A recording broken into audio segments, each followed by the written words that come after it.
Hello and welcome to the Irish Hunting Podcast, the no bullshit podcast for the outdoor enthusiasts. If you're into hunting, fishing, fine wines and even finer foods, you've come to the right place. So pull up a chair.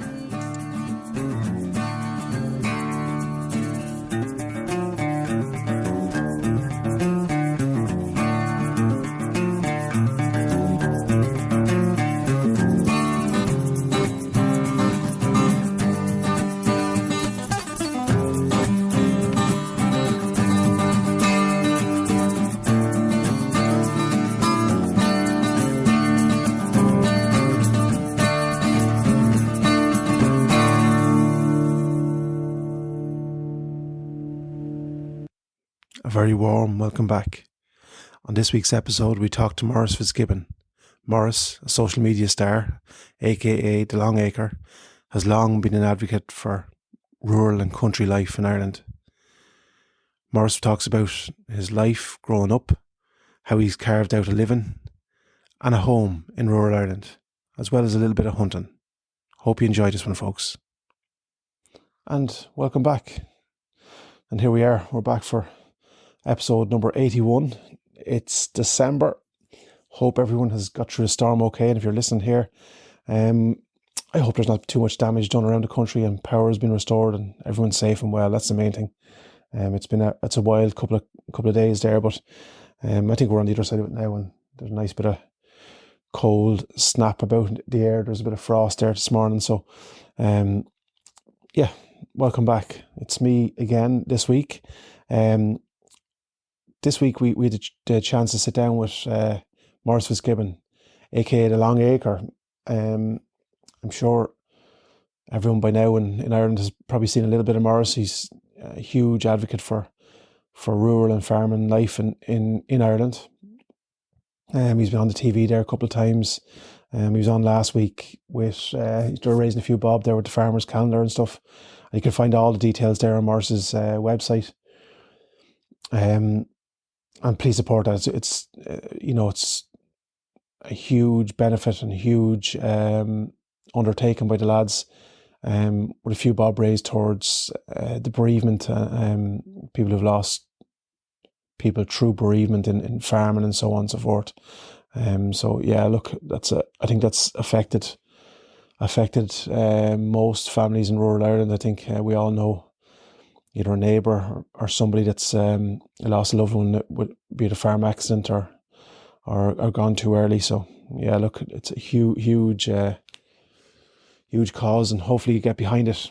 In terms of Maurice himself, myself and Maurice have been talking there for on and off for the last 18 months or so, just on socials, and I follow him intrinsically. I suppose he'd be a little bit like myself in terms of opinionated and outspoken, and probably gets him in a little bit of bother from time to time, as it does me. But look, he's a huge advocate for rural and country life, especially for farming in Ireland. I suppose historically farming has been, passed down generationally, from father to son. It's pretty closed shop in terms of very hard to get into if you don't have a farm. And then on top of that, the question will be, why would you want to get into it, considering all the impediments and loopholes you have to jump through now to be a farmer? And obviously it's not hugely financially attractive either. You put all your hours in there and the work and hardship you go through, it's more of a lifestyle choice than a financial decision, as Maurice goes on to explain. So, but I think what I've learned from the interview is, and this will be my own opinion, going back to when I built my own house here. Obviously we're in a day where, there's, inverted commas, there's crises everywhere you look. Housing crisis, cost of living crisis, the Brexit crisis, COVID crisis, whatever you want to call it. There's always the next crisis. I suppose Maurice has shown, if you really, really want to, you can carve out a life and a home in Ireland. It's not easy. It's not supposed to be easy. But I think he's shown and given a blueprint for young people.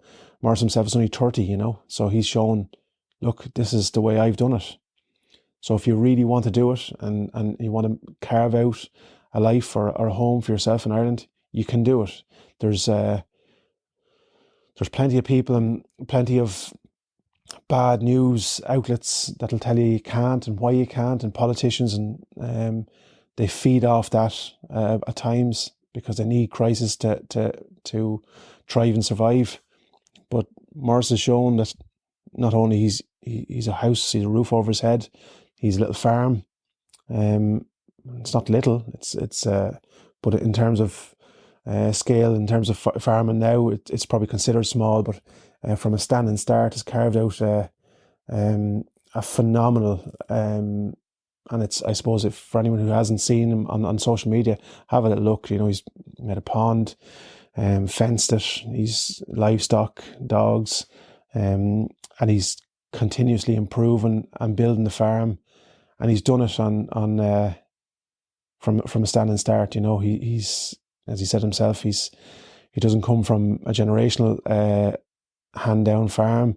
It's something that he's gone about acquiring himself, and he's shown he's working 9 to 5 on top of farming. So yeah, I think he's inspirational for young people, especially young men who may have left school and have come out and they're hearing all these stories about why they can't do stuff and why they won't be able to do stuff. But I'm a firm believer that that's not the case, and you don't have to be lucky or you don't have to be born into money. You can go out there and you can do it. You can carve out a home and a life for yourself if you really want to, and not to listen all the time to the despair stories or the negativity and stuff that's out there.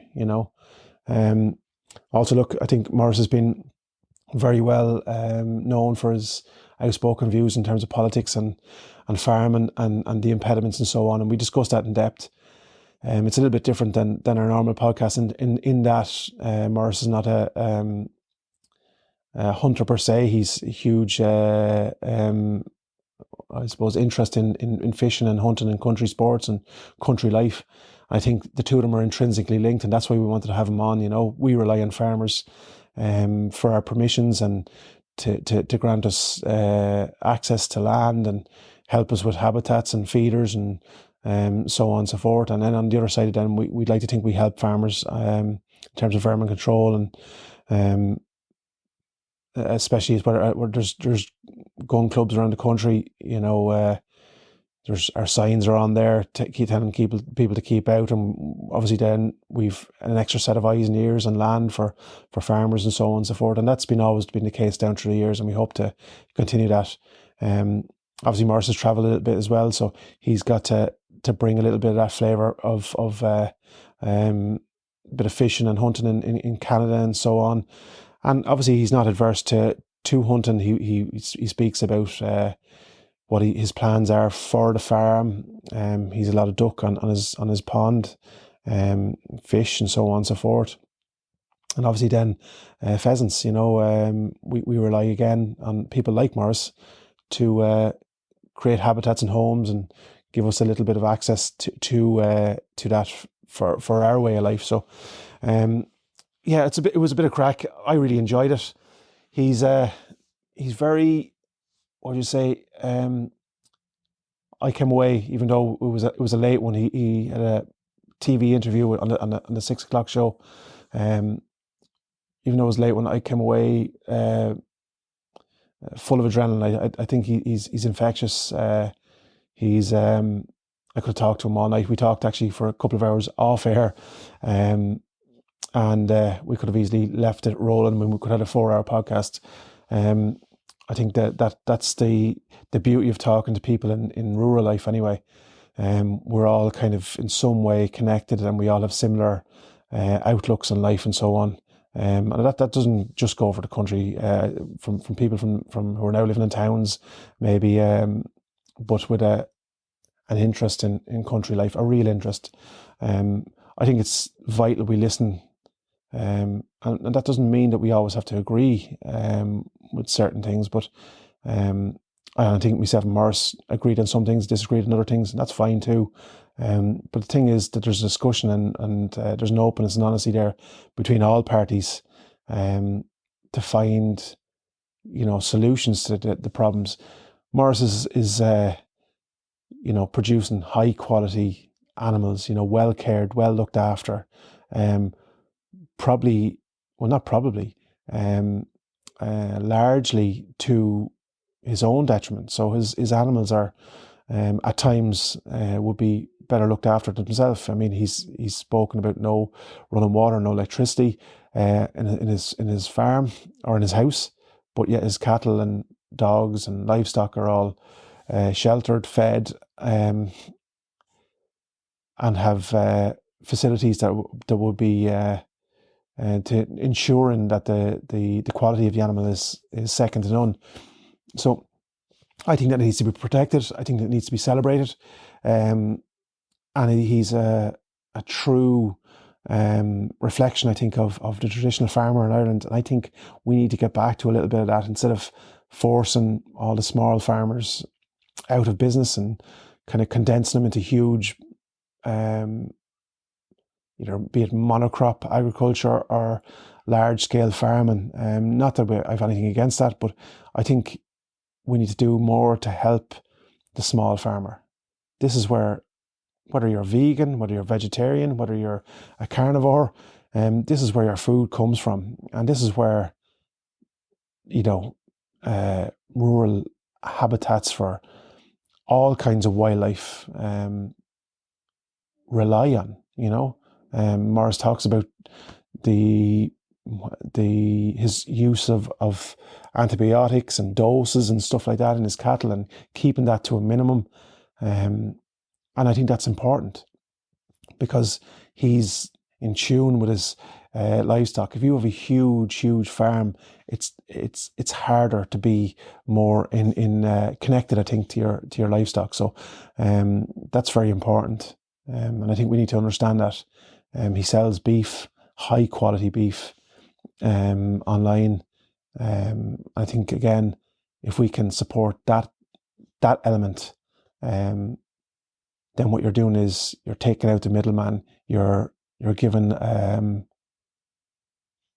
finance directly to the farmer. You're taking a little bit of that profit that would go to traditional supermarkets and stuff like that, and ensuring that it stays in the local community. And I think that's a huge. I think if we could all even do that once or twice throughout the year, it'd be huge benefit to people and farmers like Maurice.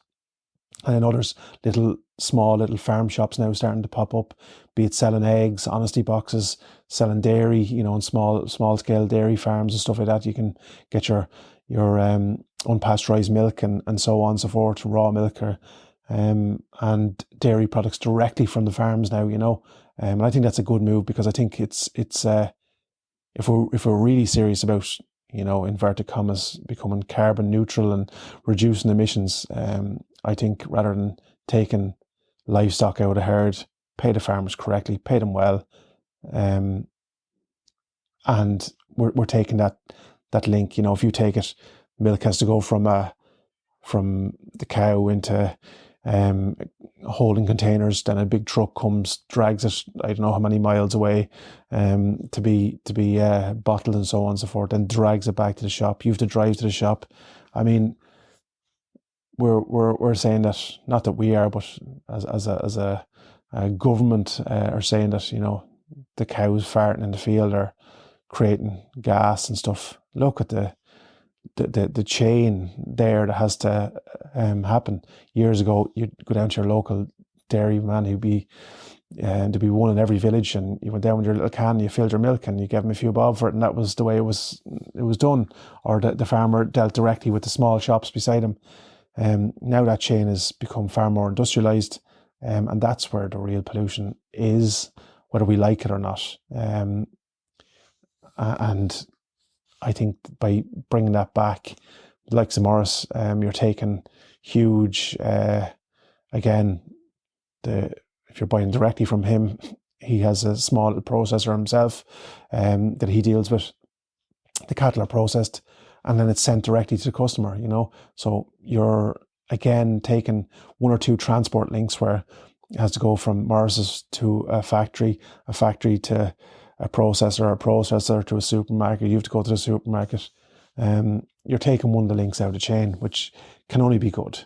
I think if that was monitored, and similar to what we were talking about last week with Richie about the woodcock, I mean, if this was a kind of a tagging system and you were to follow that chain, it's very simple. You'd knock a lot of carbon, I think, off out of the food chain just by doing that very, very simply. Again, going back to bottled milk and glass bottles and so on and so forth. And we talk about that in detail. In terms of hunting, didn't get a huge pile of hunting in this week because a couple of interviews, hoping maybe to get out before the weekend and do a little bit. Just went for a couple of walks with the dogs just to keep them fresh and keep them fit. And obviously with the wind over the weekend, it was very difficult to get out. I would hope to get out Saturday morning for an hour or two, but it was just, it was horrendous conditions here. So chose to not to do that, and then had other stuff like bringing kids to Santee and so on and so forth. So not a huge amount of hunting done, but I've looked on some of the pages, and there was a little bit of hunting done. So congratulations to everyone who's out and who braved the elements. And there seems to be, speaking of woodcock, a few decent numbers of woodcock coming in now, which is great considering what we were talking about last week. And I'd urge people again, just on that, if you do get a woodcock, get your wing, clip it. You can send it into Richie there. You get all the details in the NRGC for the wing survey. And all that data is hugely vital towards preserving woodcock hunting, because it is, in some quarters, it's red listed. So we need to keep providing that data to keep the fight for our sport alive. And if we can keep doing that, again, with the likes of teal wing, etc., the guys will gladly take them, tag them, and record them. We'll be running a couple of competitions over the next week or two in terms of guess the age of a woodcock, and Richie's going to hopefully show us how to age one of them, and there'll be a few little prizes and stuff like that, hopefully. So stay tuned for that. The challenge has really, really started to pick up pace, the IHP 24-hour challenge, and with some huge prizes coming. Thanks to guys so far in Small Arms Services who've kindly, you'll probably see it there, lasered the medals for second and third. And then we have Wild Hunter with a €100 voucher. We have, I think, Fran from Mountain Man Knives is doing either a game holder or a sling for us this year. We have Donegal hunting trips with a cool day up in Donegal. And we've another few just to be announced.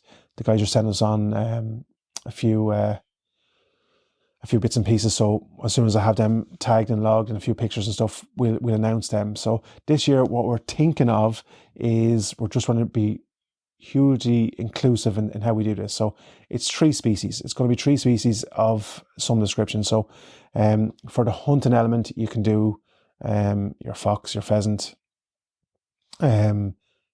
snipe, woodcock, any of your game species, obviously deer, and then in the fishing element you'll have your pike and your sea fishing and so on and so forth. So what we'll do is we'll put together a little montage of the animals that are kind of available to try and nab, and the thing is to nab 3 different species. So fishermen are welcome, and we urge you to get involved. Just all you need is a team name, 2 participants, or if you want to go solo, you can. And then on the other side of that, we have decided to raise a few bob, if we can, this year for the Irish Cancer Society. So all the details are on the page there. It's a voluntary contribution, but we'd urge people to try and do their best to support it. You can send us a few bob. We'll gather all together, get a check in the post to the Irish Cancer Society, and hopefully we'll raise a few bob this Christmas. I know it's something that's very dear to a lot of people's hearts, and I think it's again similar to Maurice's fundraising campaign. It's something that touches most people in Ireland, unfortunately. So we want to try and keep that going, and let's get people out and about, get boots on the ground on the 29th of December. Full day hunting or fishing, and it'll be a bit of crack.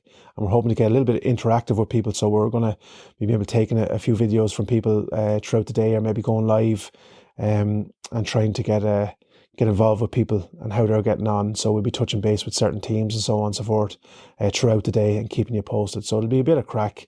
It'll be days hunting or fishing, as I say, and getting people out and about. And at that time of the year, you're full of turkey, full of sweets and so on and so forth. It's nice to get back out and about, get a bit of a walk in, be it with the dogs or the fishing rod. So enjoy that. So without further ado, we're going to bring you this interview. Hopefully enjoy, and talk to you soon, guys. Over and out. Maurice, how are you doing? Well, Anthony, how are you going on? We finally got you down here. You finally got me down here. Shocking to say, I forgot about you. Look, that happens to us quite a lot, especially in this country. Everything in its right time, though. Absolutely. You were up in the big smoke today. I was up. Shocking that Irish television let me on, isn't it? I was up with the 6 o'clock show promoting the Irish Farmers Calendar this year. Brilliant. As I'm actually the sponsor this year, the Long Acre. So, very different setting for myself, but getting used to it. Tell us a little bit more about that, because I've seen a little bit on the calendars online. Well, what's it for? It's probably not really for your male listeners, maybe a few of them, but more for the females. Myself and a couple of lads were part of the Irish Farmers Calendar, which give proceeds to Embrace Farm Support. And that is a charity that supports farming families who deal with bereavement and accidents on farms. And I suppose they help with the likes of, inheritance issues and just, counselling people and getting them through that process after somebody gets injured on a farm, or if somebody dies on a farm as well, trying to help the family cope with that, because there's a lot goes on in a farm, which is different to another, I suppose, business that, when somebody dies on a farm, number one, there's animals to tend to a lot of the time, and there's also, there's all the machinery, there's the yards. It's a business, but it's a household. There's all them things have to be, taken care of. Yeah. And I remember actually I think it was Tommy Tiernan, it was Michael Healy-Rae was on. And I remember a story, you probably remember it yourself, where there was a man who paid all his taxes as he taught all through his life and so on. And he was left with a big tax bill. He got caught with that bonds thing that time. Yeah. Like a lot of people, unfortunately. And he decided to go make a Christmas tree decoration of himself as a lighthearted way to put it. And a lot of people do, and there's a lot of suicide in the Irish farming industry. There's a lot of pressure there, especially for people, they're young men and women, but it's particularly young men in the countryside. They're under pressure, they're isolated, they get too worked up, they get into, issues with money, because if you're running a farm, income can be very sporadic unless maybe you have like a constant income, like maybe dairying or something, and you're trying to carry bills sometimes up to 6 months. You're trying to keep the wolf away from the door, and it's not simple, and it just, some guys get too in over their head. And it's important for people to remember as well that, suicide is never the answer. And I know we say that, but it really isn't. It's a permanent solution to temporary problems. Yeah. There's always people there willing to help you. There's always even companies and whatever. And as bad as the bank might be, the person that you're dealing with within the bank is going to try and help you as best they can. Because they want you to pay. They want you to pay back. They want money. you to pay. Dead men can't pay a bill. They want you alive. Exactly. Yeah. And I think that's probably. I think with young men especially when you say they're taking over the family farm. Yeah. There's a pressure there already to do. Massive pressure. Because obviously their father was a success in the matriarch or the patriarch of the family. This is another part of it. If you are a young man and you're taking over your farm, or if you're a young woman, there's massive pressure there for the progression of the farm, because they say, every generation should add to the farm. Yeah. Whether that's, infrastructure, or whether that's actually buying more land. They kind of rate your success on whether or not you manage to build the farm in your time. But what's not, I suppose, being accounted for nowadays is farming is very different today. Things are way more expensive. The overheads are colossal, and it is very much more a business than it ever was before. Whereas before, even, you know, as I say, a half-ass farmer would have always survived. Yeah. Whereas unless you're really on top of your game now, you're not going to be able to keep it going. I think farming years ago, speaking from my own experience, my own father's family would have had a farm, and obviously grew up in the countryside, but farming back then was kind of like, it was like a family industry. It was a family thing, Do you know it was what a I mean? community thing, and you know what? It was a lot more enjoyable. Yeah. Whereas now it's strictly business, and there's massive pressure, and there's so much paperwork, and you know, and there's so much red tape involved, even for a very small farm like mine. The amount of paperwork I have to go through every year. Horrendous. It's just, it doesn't make no sense on any level. I think that I remember when I was growing up, you know, walking behind the square baler and was, you know, pitching bales, and you get up on the trailer on the way home. It was like your whole summer would revolve around bringing home the turf, and everyone helped each other and so on. And I see the fields beside me here. A man came down, you know, a machine at the back of it folded out, and in, you know, 2 hours, one man. Yeah. You know what I'm saying? And then the whole thing done. The whole thing done. And now it's gone from kind of like a community family industry to as you rightly said, a business. And I don't think it's probably necessarily for the good. No. No. And but it's just the way it has to be now. Unfortunately so. I think that adds to it then when, you know, if you're coming into it as a young man, you're seeing, oh, there's my father there. He started this place with fuck all, and you know what I mean. He left me 70, 80 acres, if you know, or wherever the case may be. And sure, I'm barely. How the fuck am I? I'm not even making money here, you know. So you can quite quickly see how it can get on top of people. So that's a very worthy cause. I don't think there's a family in rural Ireland that wouldn't have been touched in some way no, by absolutely that. not. No, I would say most families have dealt with maybe a serious farm accident or even a bereavement at some stage. Yeah. You know. Yeah, no, fair play. How's it going? How's the calendars going? Calendars are selling very well. They actually did an event up in Newry, I think it was last week. The guys, Brendan from, I think he calls himself Feckin' Fresh Eggs. He was topless on stage for about 400 women the other night, promoting the calendar. Some of the men are willing to do that extra mile. I wouldn't quite go that far. Man. Fair play to him.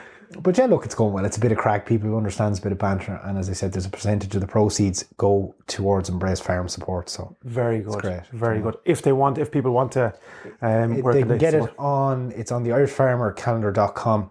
And alternatively, there's a link through my own website, thelongacre.ie. Brilliant stuff. Speaking of the Long Acre, rewind a bit. We're rewind right back for people in the hunting community who may not know you. I'm sure anyone on social media would know. Whether they like me or not, they've probably seen me at some stage. Yeah, there you go. You go. How, in the name of God, did you get into farming first and foremost? I suppose we can go right to the start, and I suppose if people really want to hear more on my backstory, and I'm just going to give him a shout out, they can check out David Cuddy, Making Big Bank, done a podcast with me about 2 years ago. Yeah. And that really goes into the nitty gritty of, I suppose, what made me the way I am. Yeah. But I suppose starting off, look, I was born in Tipperary. I was born just outside Neenah, and I was put up for adoption. And I was adopted by a loving couple up in Dublin. You know, and I suppose I'm very much a comfort with it. Like, they had met my mother who had to give me up, and they understood the reasons. It wasn't in case she had to or she wanted to. It was just the way Ireland was now. And that was only 1994. I'm 30 years of age. But unfortunately, Ireland was very backward then. Different. It was very, very different, So that's like kind of, so I grew up primarily in Dublin. I went to school in Dublin, I played sports. I was a very active kid. My father was heavily involved in scouting. So I got a keen love of the outdoors through my father. And then my mother, my adoptive mother, her family were originally from a farm in Westmeath. And I would have spent an awful lot of time with my uncle and my grandmother and my grandfather down there. And that's where the real love for the land and all that went on it came from. So I just spent weekends, holidays, you name it. Connection with the earth started there. And I suppose where my hunting and fishing and all that, like my father would have had me fishing, and then when I was on the farm, you know, I would have been out on Sundays in the winter time. The local hunt would be going through. I'd be digging out foxes, and we'd get all sorts of carry on. And I loved that. I loved the dogs. I loved, you know, I was growing up around horses there as well. There's just such an element to that. And my uncle actually, because of the reps program at the time, had a habitat area, and it was a lovely little couple of acres. It was kind of a birch wood, and it was on peaty land, and there was pine martens and mink and badgers and I used to just, on Sundays, when I didn't have chores, I'd be just down there walking around, and it was nothing better just to sit down there and wait for everything to come to you. Yeah. Like, I remember being a kid, and I remember stealing, like, stuff from the house, stealing food to try and get badgers to come out to me. And a couple of times, I remember very young, 9, 10 years of age, wasn't supposed to be down there because there was big bog holes you could fall into. And I remember leaving food outside badger sets and watching them come out. Yeah. And, from one extreme to the other, I also helped the department gather them up when it was necessary. I would have a very different opinion on that nowadays. I wouldn't touch a badger. I think they're a lovely creature, and I think it's a complete genocide what goes on with the Department of Ag regards TB, and the same goes for the deer. Yeah, there's so much misinformation and people not properly acknowledging the fact that how many people are depending on that genocide to keep their job fulfilled and get paid. Yeah, I think there was a big thing this year, which I think Brian May was over in England and so on and so forth. And look, that debate I think rages on and to this day, and I know there's it's like the Civil War, there's people on both sides of that hugely. It's not something I'd know a huge pile about. I suppose like as a beef farmer, I have a massive iron in the fire. Because and only of this year actually. I'm sorry, we're skipping forward a bit. I'll go back to my backstory in a minute, but I was nearly put into the continuous testing program this year by the Department of Agriculture. So to give a bit of context, I would have had my TB test for my little farm in May this year. The department sent me a letter in August requesting me to be retested again. Now, I've never failed a TB test on my farm. Yeah. I have a closed herd as good as. I have it all fenced. I have my own water troughs. But a neighbour, so there's a lot of so-called TB reactors in my locality. So a neighbour would have had TB, so his farm goes down, they want to test me.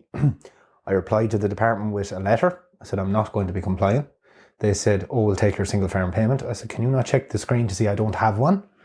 So I said, you can't take what you don't have. We'll seize your animals. Well, I said, you won't seize my animals because at the end of the day, what are your grounds? It's not good enough to say my neighbour has it. Yeah. That's not good enough. What complies that I won't have it? What stops me from getting it?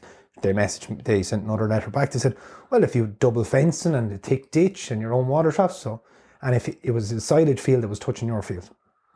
I sent them back a photo of his silage field on the Google Maps. I sent them photos of my fencing and my water troughs. And I said, so under your guidelines, there's no way I could have TB. Is that correct? And this went back and forth for a couple of months. Eventually I won. I didn't have to go into the continuous testing program.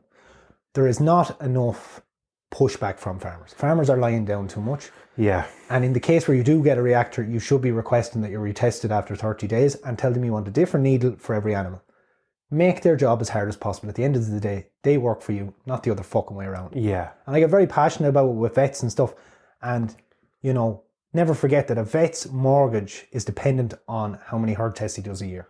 Yeah. It's their bread and butter. I love the vets of Ireland. You're great lads out there and women. We do need you. We do depend on you.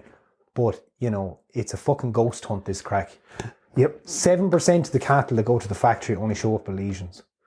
Yeah. That's the department figure. They've given two figures. They gave one of about 12% and then it was 7%. God knows it's probably even less. Less, yeah. I think, look, the probably similar thing, as you touched on there with the deer, it's going on at the minute where it's been, what would you say, pushed a little bit. Oh, deer carrying TB and stuff. Now, we've you kill loads of deer. How often have you seen one show up at lesions? Well, with signs, none with lesions, but with signs that you're told to look out for, probably in the time we're hunting, one, maybe two. Yeah. And that's not to say that they have. And it's interesting to say to your listeners as well, like I worked in a deer farm for a small stint with reds, sika, fallow, never seen any of them to show up with it. There you go. And when I say that was only a sign that you're told to look, one of the signs. Yeah, no, I understand that. Yeah. But like, I'm not being funny. You whip his pajamas off, you'll see pretty quick whether or not he's got lesions. Yeah. And like that, I think across the board,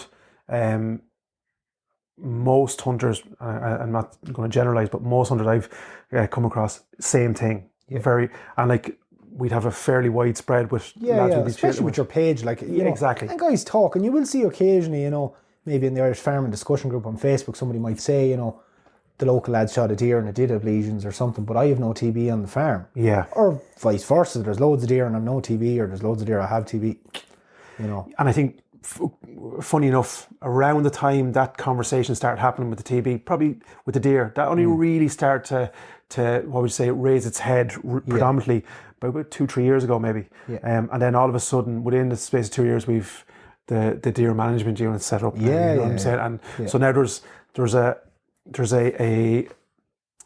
financial focus on it. You know, funny. So I wouldn't be a huge conspiracy theorist. However, follow the money. There is probably a link there. You know, there's so many guys in jobs they don't even know what the fuck their job is for. Yeah. Now, and on the other side, look, don't get me wrong. We look after farms up in Wicklow and so on for small farmers. And there could be 30-40 deer out in the pasture at night, and no better animal to munch away there all night. And it's funny, I do, so you'll be aware, I live off grid, so I've no running water in the house at the moment and stuff, but I go to a local 24-hour garage and I send guys Snapchats all the time. There'll just be about, like you say, 30 to 40 fallow walking around Bird Hill outside Limerick. Yeah. And I've often been there, especially it was a couple of weeks ago, and somebody was with me and they go, are they ornaments? I was like, no, they're not ornaments. They're not, yeah. There was a couple of them just standing there. They looked like Christmas deer, like Christmas ornaments. And I was like, watch it. I pulled out the lamp to the field behind and it was just blistering everywhere. Yeah. Look, I think we'll get in more into that conversation. Going back, I suppose, that's where you got your hands in the earth. Yeah, I got my hands in the earth with the farm, and then I got into, I got like, I suppose when it comes to the hunting side of things with the farming, my nanny and my uncle really reared me that, you want to go off and shoot a pheasant. Grant, shoot a pheasant or 2 pheasants. Don't come back here with a bag of them. Yeah. Right? My grandmother was brilliant. I have no problem saying it. I never cleaned a pheasant in my life. My grandmother done all the cleaning and all that stuff. Fair play. And I started off, it was funny, there was a running joke in our family because I had such an interest in hunting so young, but I wasn't allowed to do anything. And I said, I want to be able to get rabbits because there was an abundance of rabbits around the place. And my nanny said, if you can put salt in a rabbit's tail, it'll kill him. I never got the punch joke that if you could put salt in a rabbit's tail, you could catch him. You could catch him. So I used to be literally running around with the sacks of salt around the field. But I tried all sorts of things. And I started off snaring rabbits then when I was right young. And people then would ask for rabbits off me and different things. And very good. For a time there, I was telling everyone I was going to be a gamekeeper. And I made little cards and everything. I was giving them to farmers. So it was a big interest to me. Absolutely, yeah. And then I suppose before I became a teenager, I got an opportunity to use the shotgun and stuff. And I suppose funny story with that, I was given the shotgun, 1 cartridge, told to walk that direction, do not turn around this way and see what you get. We'll be waiting here for you. And they heard 1 shot and I came back with 2 rabbits. There you go. I just had 2 rabbits lined up. They were about 6 foot apart, kind of 1 6 inches to the left, 1 6 inches to the right. I aimed straight down between the 2 of them and I got them off the side of the ditch. Yeah. Good man. And there's not too many. I said there's not too many. Did you went back to? I went back to my uncle and he kind of went. He goes, "Did the other one die of the shock?" As the unbeliever said, 1 shot, bang bang. Yeah. 1 shot, bang bang. Yeah. And that's, I suppose. Look, I think, fair. I think there's a story across Ireland, especially in rural Ireland. There's a community aspect to it. If you're not in the GAA, or if you are in the GAA. It's the hunting community is second to only to the GA in terms of every small rural parish has a gun club or a hunt. And I had the privilege to get down to one of the foothounds this year. And I didn't know much about it. And similar to yourself, you're watching in amazement. Like there's kids coming out, there's women with kids in buggies. There's a real community aspect. Well, it's a real community thing, and I suppose look, my uncle, as I said, he bred horses. My grandfather was a very well known horseman. He would have been heavily involved in the hunt and stuff going back years. They often reared hounds for the hunt, kind of like the guide dog system. You take them for a couple of months till they get big enough to do a bit of training and stuff. But I always enjoyed the hunting and stuff. With the foxes and whatever else was going on, but I was very lucky. Like my uncle wouldn't have been big into shooting or hunting or anything like that. Like if there was stuff that needed doing, he'd shoot something, he'd do whatever. He had the gun there.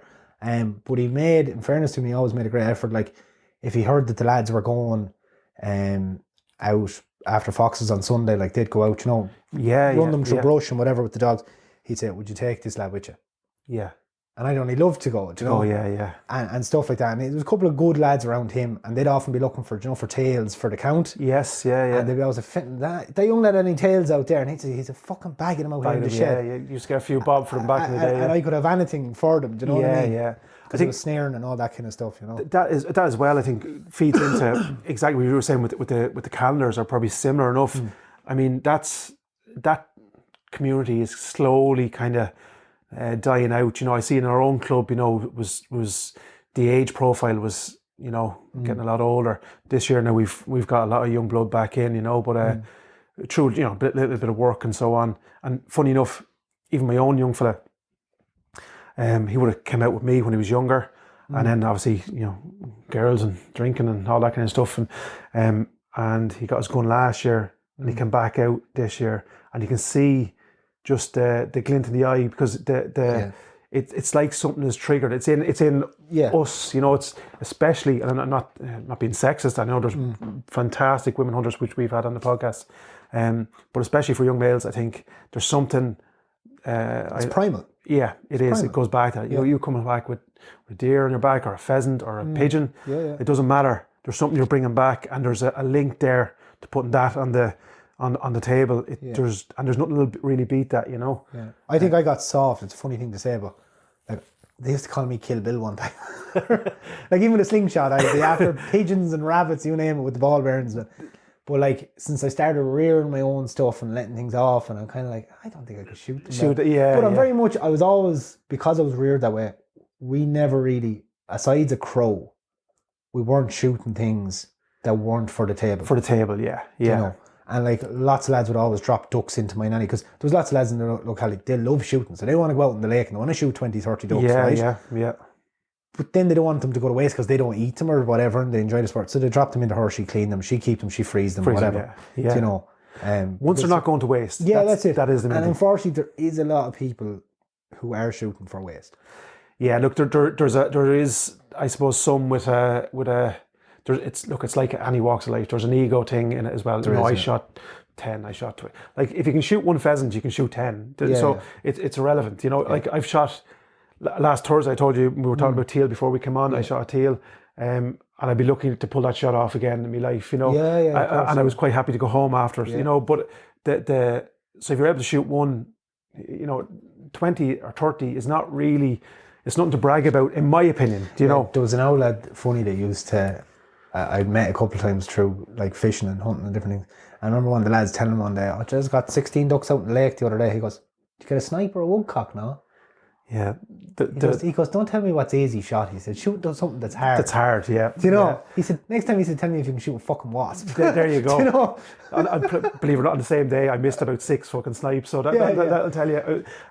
But yeah, exactly what you said. Look, and it's each to their own. Once I would firmly believe that, you know, once there's no waste. You probably know anyway, but we use... Yeah, you process everything here. Absolutely, everything. You're using it all. Next door, the liver, the heart. Yeah. And because it's a respect to the animal, you know what I mean? And there's a... even if which we have to do for the farmers we're talking about, if we shoot a stag in the rut or something like that, none of that goes to waste. I've dogs that are out there, you know, so the bones... The bones are all given to them. Every part of the fucking animal is used. I think that's probably similar to... There's probably both a farmer and a hunter in every man. Do you know what I'm saying? There is, You know, you want to look after your animals, and people obviously don't. I think it's a hard thing for people to understand. You do the same thing. You tend to your cattle all year. Yeah. You mind them like your kids. And then you put them in the back of a trailer and you bring them to a factory. You know what I'm saying? Yeah, that's it. Yeah.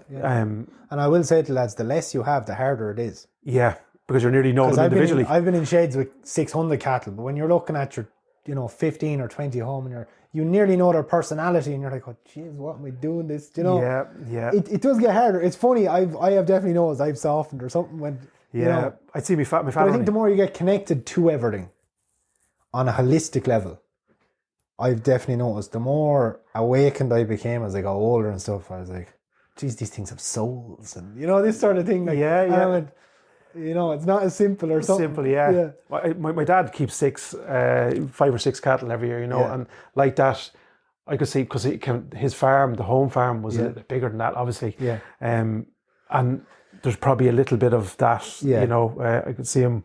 You know, kind of the cattle come up every morning brings them down the skins and a few nuts and stuff like that. And like cattle are like big dogs. A lot of people don't even realise that. Yeah, Look, don't get me wrong, they're very dangerous. Suckler cows are very dangerous, whatever. But in the general sense, the day-to-day life, they are just big curious dogs. Yeah. And it can be hard at times if you do get too personal with animals. It's no different than like if you had a pet fox. Do you know what I mean? Like I know, it's funny, I know a guy and he's lethal for shooting foxes. Always was, but I remember for maybe 3 or 4 years he'd a pet one. Yeah. And he'd still go out every night in a lamp. Yeah. And he'd a pet one at home, you know, like. And people wouldn't understand they that. They just wouldn't understand that, like, you know. It's mad. And like I think, I remember Hugh Fernley Whitensell, you know, the chef and the homesteader and so on, or the smallholder. I remember him saying like his job, or look, he was never going to give up eating meat. Yeah. His job in his eyes was to tend to the cattle and the livestock as best he could, give them the best life that they could have, quality of life, and then obviously you get good meat and so on and so forth at the end of it. But of course, like a lot of people would have a massive disconnect. Like the average consumer has never seen the process. They don't understand the process. I love that show that was in the UK, which was Kill a Cook and Eat It. Yeah. And it went through a full factory setting with them and everything. And like the problem was that should be shown to kids in school. It should be. Better yet, bring them to the bloody abattoir. Yeah. I would have been exposed to that stuff quite early on. You know, and I mean hands-on, whether it was doing fish or rabbits, then doing the lambs and cattle at the local butchers. Yeah. Again, very hands-on experience. I done a little bit of butchering when I was around junior sort of age or that. I used to actually, in Mead Street in Dublin, it was Larkin's Butchers. I'm sure there's people here who would know it. And used to be in Larkin's Butchers and in Mead Street in Dublin. Sorry guys, I'm actually have to hang up the phone. That's further media now, ring it back there now. Yeah, but Larkin's Butchers, anyway, so I've seen all kind of elements of the trade, and obviously now I sell my own beef. So either I'm selling my own beef or beef I've sourced off farmers who farm ethically to me and stuff like that. And people are not aware enough of that. Do you find, just when you're, I know I lost my track there now. Sorry, I know, because I got distracted. We're distracted, but do you find there with the beef, this is I suppose I'd notice it with the deer, you know, obviously it's a quality of meat probably that it's very hard to find. It is. You tend to your animals, as you rightly said, and anyone who looks at your page will attest to it. They have, as quality of life goes, they're going to have the best quality. Yeah. You're not into what would you say, mass dosing and no mass dosing. Kind of stuff. It's just common sense approach is really what I would be. You know. So you're actually working with your animals. Do you find that translates then into a better quality? Oh, absolutely. Directly, yeah. Absolutely. And obviously your breeding is a massive thing to do with it. So like I have basically Angus cows, and then their offspring would be either Angus or Hereford. And if you get a mix of Angus and Hereford together, it's like that is the ultimate combination. Beauty. Like the only thing, if you're really into that sort of thing, the only next grade above that is Wagyu. Yeah. Which I think personally is actually overrated. I would probably agree with that. Yeah, I think that Wagyu is the biggest. It's like, I think it's kind of like the commercial. It's the commercial. It sounds great. Yeah. Look, I'm not knocking the Wagyu farmers out there. I'd be pally with some of them, but I think it is overrated a bit. Yeah, it doesn't acquire my taste anyway. In terms of then, I suppose, talking about meat, do you like venison? Do you like game? I tell you now, I've had a good bit of venison. Naturally enough, I worked on a deer farm, so we used to get bits given to us and different things, and I know a lot of lads who shoot. I'm not a big lover of venison, but what I'll follow that up with is I love venison and Angus burgers. Yeah. Okay, I like the 50-50 mix. 50-50 mix. I think they're beautiful. Good stuff. But I wouldn't like tucking into a venison steak or a pie. I've noticed particularly in pies and stuff that it can really, ferment is the wrong word, but it gets strong. Yeah. I find it is a little bit similar to, I suppose, lamb in a sense to me. That's just my own opinion. Yeah, no, you're not too far wrong. Like I wouldn't particularly like goat or anything like that. I find again, it's very strong. And I wouldn't be a big fan of lamb anyway. I was always just beef man, like. Funny enough, I think that we were debating. I wish I liked it, but I don't like it as much. Like if I was shooting deer myself now, it will be for purely the purpose of filling the freezer for the dogs. For dogs. Yeah. There's a thing, when I started hunting deer, like I came to hunting probably later in life. Yeah. I remember like I'm only shooting deer probably the last probably 6-7 years, and I used to go out with one of my mates and drag him, if he's listening, do all the fucking work. Yeah. You were the gopher. Yeah. A shoulder rest at times, but but like that, I wanted to, to bring home the meat, cook it, all that kind of stuff. Yeah. And for the first while, I nearly forced myself. So, and like you, unlike you, I'd no butchering skills. So it was all, everything that looked like a steak was a steak. When I was cutting it up, that looks like a steak. You know what I mean? But sure, I could have been eating half neck meat as a fucking steak. Yeah. So, and obviously over the years now, I can butcher reasonably well. Yeah, you know how to dress it now. Exactly. And funny enough, the culinary skills have come along with that, because now I know how to cook each piece of meat. Yeah, of course. And ironically, I remember listening to Joe Rogan, but maybe 4 or 5 years ago, and him saying about he was eating elk and so on, and he found it hard to go back to. Funny one. I tasted bear before. There's a weird one. Yeah. When I was in Canada, one of the guys brought it for his lunch. It's supposed to be fucking beautiful. I don't know what I'd call it now. You weren't mad about it. I was just like, I didn't know whether to believe him or not. And what? It basically was a bear burger. Is what it was, right? And what did it taste like? I don't know how it was like beefy, but it was a bit like deer. It was like, I don't know. Yeah. It wasn't anything I tasted before. You kind of went, I have not eaten anything. It tasted fucking strange. It was something else. Do you know that sort of way? I've eaten alligator and stuff like that too. And come here, like on that, I suppose my taste buds probably changed. To now I'd rarely eat beef because obviously abundance of meat. But I love pheasant. I love pheasant. Do you like pheasant? Especially duck. Yeah, I love nice duck. Well, speaking of duck, you've a lovely pond full of them down there. I've heaps of duck, and I was only telling you there actually as well. I spotted lately teal and what you call the other, a widgeon. And the story behind the pond, that's obviously your... Yeah, so we're going to go back a little bit. So I bought the Long Acre. Fast forward, lads. Lived life. Stopped drinking, all them sort of things. Got a bit of money together, bought land. So I originally bought just shy of 7 acres in 2018. And it's up in the hills in North Tip. And there was basically an old spot down by the river on this land. That was sunken. Now, it would have been obviously an overflow spot for the river at one stage, or it was a pond going back maybe 85 years ago. Okay. It filled in, yourselves. All the plants get into it, nobody cleans it, and it grows up, and it fills in. So you could clearly see it in the maps. I got a big digger in, and we made a big job, and we reclaimed it and re-established the pond. I plumbed, I wouldn't say I plumbed, I directed shores into it. We gave it every opportunity, and I was very lucky. The guy who done my pond, he was the same guy who does all them recess ponds on the motorways. Okay. So he knew exactly what he was doing. Yeah. I said, this is how I want it done. That's how to do the bank. Do this level here, that level there. So we try to give the ultimate kind of habitat in it.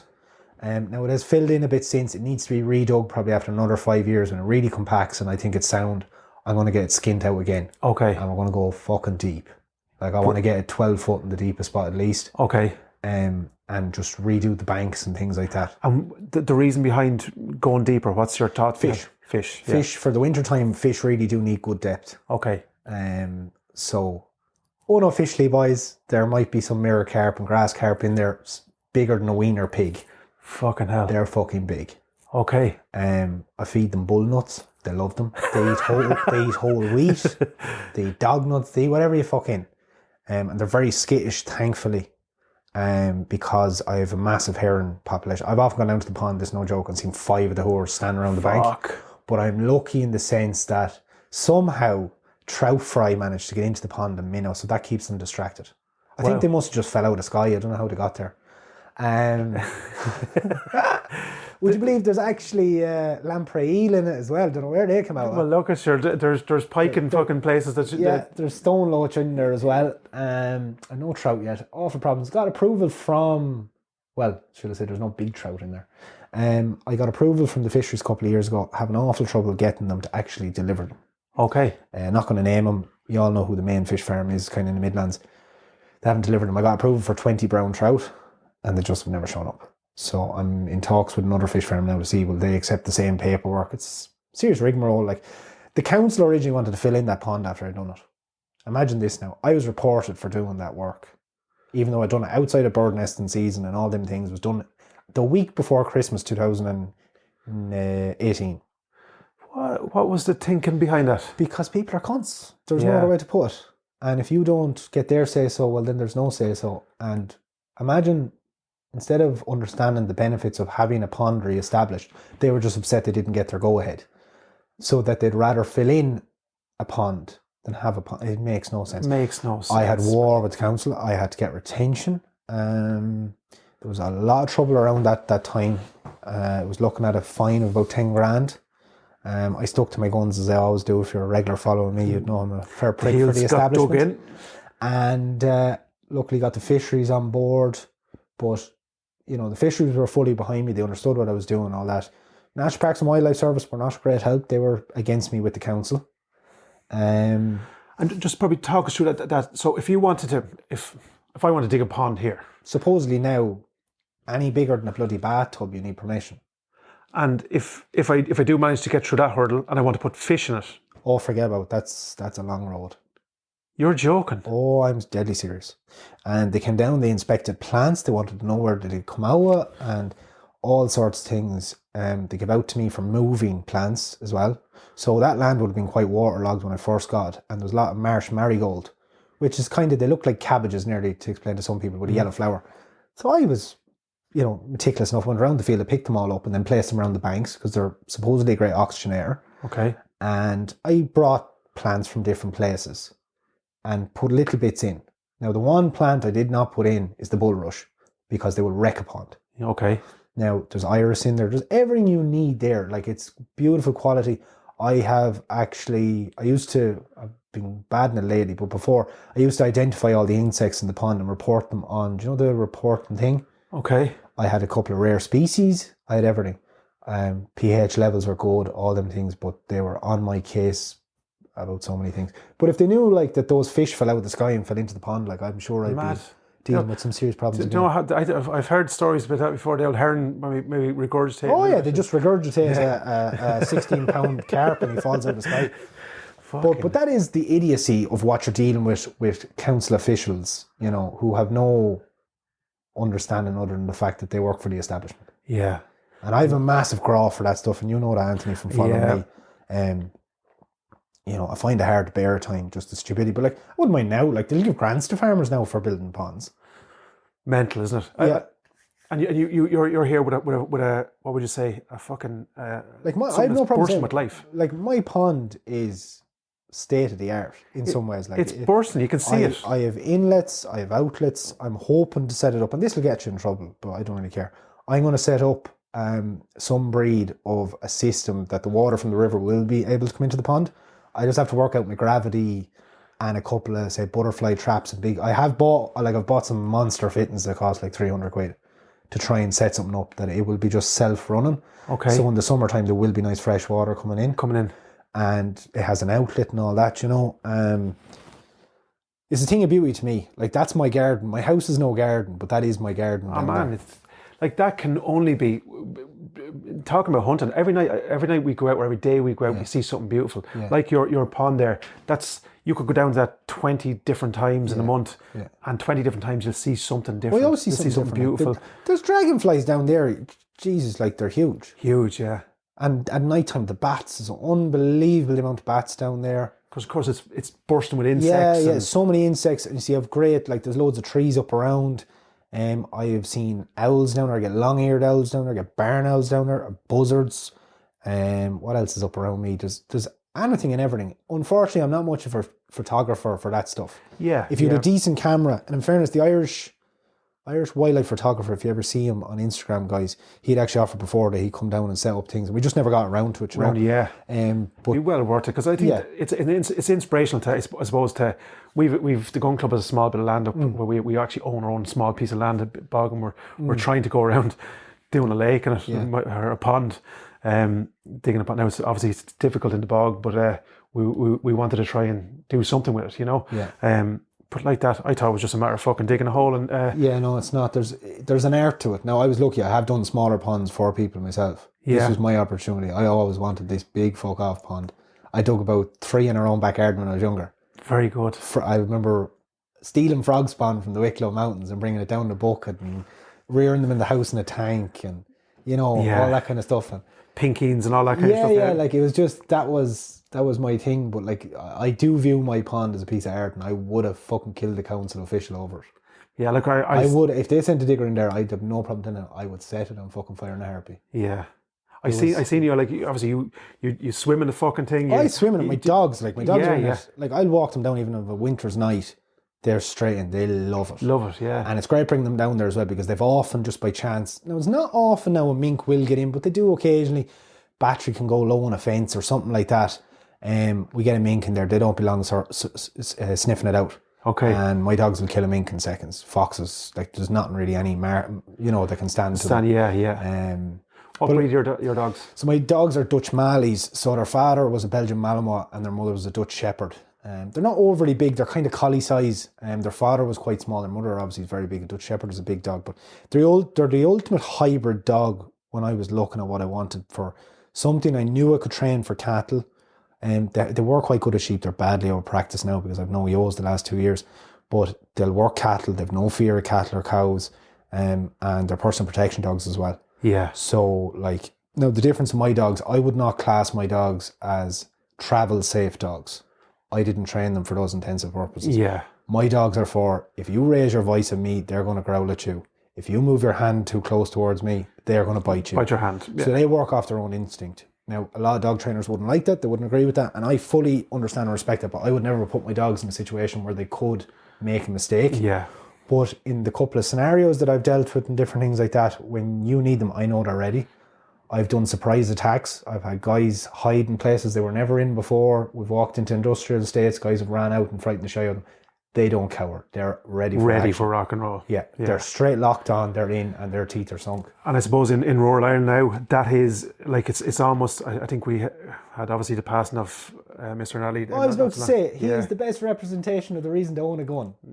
Hero in my eyes. There you go. It's I suppose that's not too long ago. I met Porrick once upon a time. Did you? Yeah, I used to work up in the west of Ireland. Some people would know me from there. I lived and worked around Montpellier for about 8 years, so I seen him on my travels. I'll never forget the interview the night in RT when he was interviewed. I think was it Charlie Bird, or maybe it wasn't Charlie. Yeah. But I remember he was sitting beside the fire and he was telling the story, and I could sense, you're trying to put yourself in his position, I suppose, as a single man living in fucking isolated rural. Well, just say he was harassed by people. It doesn't matter the minority. It was irrelevant. It's irrelevant. There are people from all walks of life who are at the same carry on. Absolutely.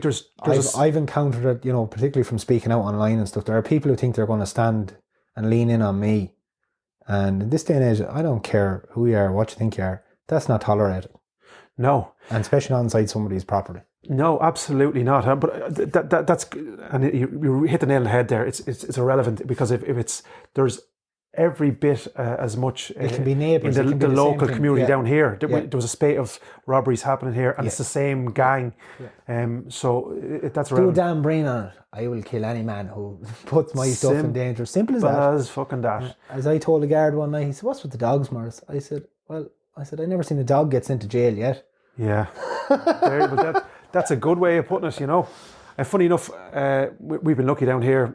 The robberies have come to probably the corner. And dogs, I believe, are a huge part of that. Factor. Huge part of it. They'll give me, they're hunting dogs. They're not a dog that barks, but more importantly, a dog that barks when they're supposed to is invaluable. Worth his weight in gold. Yeah. I had one of the neighbours actually was walking down the lane, and he was giving out the other night. Them dogs do an awful lot of barking. I said, they don't bark at fucking nothing. Yeah. Do you know what I mean? Yeah, they're only barking if there's somebody pulling into I have to say now, like, there's a couple of things I'm very happy with how mine have turned out. Now, unfortunately, it was bad timing when I got them. My father got sick at the time, and I lost a lot of ground with them. Yeah.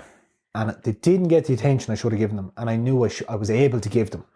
So they're by no means perfect, and I don't think they're perfect. Other people meet them, they're like, geez, Maurice, they're class. And even people who know them sort of dogs. You know? But to me, I should have had a lot better, and I always acknowledge that, but it's just the way it fell at the time was just bad timing. Bad timing, yeah. But, they go anywhere, they do anything for me. They'll kill a fox, they'll kill a mink. They won't kill the chickens in the yard, more importantly. Yeah. But like at night time, and I know it's when I travel now, when I go stay places, I miss them. Yeah. So badly. It's unbelievable because, like, I know a lot of lads are big on dog can't come in the house. My dogs sleep on my bed and they're spotless and they're always clean. The way, and I'm going to show Anthony here, me lying on the couch. What happens, our nightly routine is I sit there by the fire watching things on the phone. I don't need to check what time it is to go to bed. 11:30, she's knocking on my bedroom door to go down. She'll go down, she'll get on the bed. The other lad will tattle on down 10 minutes later and I'll go down. And when I lie on the bed and I just let out a sigh, they're straight up, one under either arm, same arm every night, one on the left, one on the right, same way I walk them. And they sleep, they don't make a squeak, they'll sleep for 10 hours. If you were hungover, lads, they won't want to get out of bed, they'll stay with you. They'll stay with you, yeah. And if there is a little bit of if a car comes down the lane, you'll get they'll let you know. There's little growls, there's a bark. But, you know, to me, dogs are just so bloody important. Yeah, they're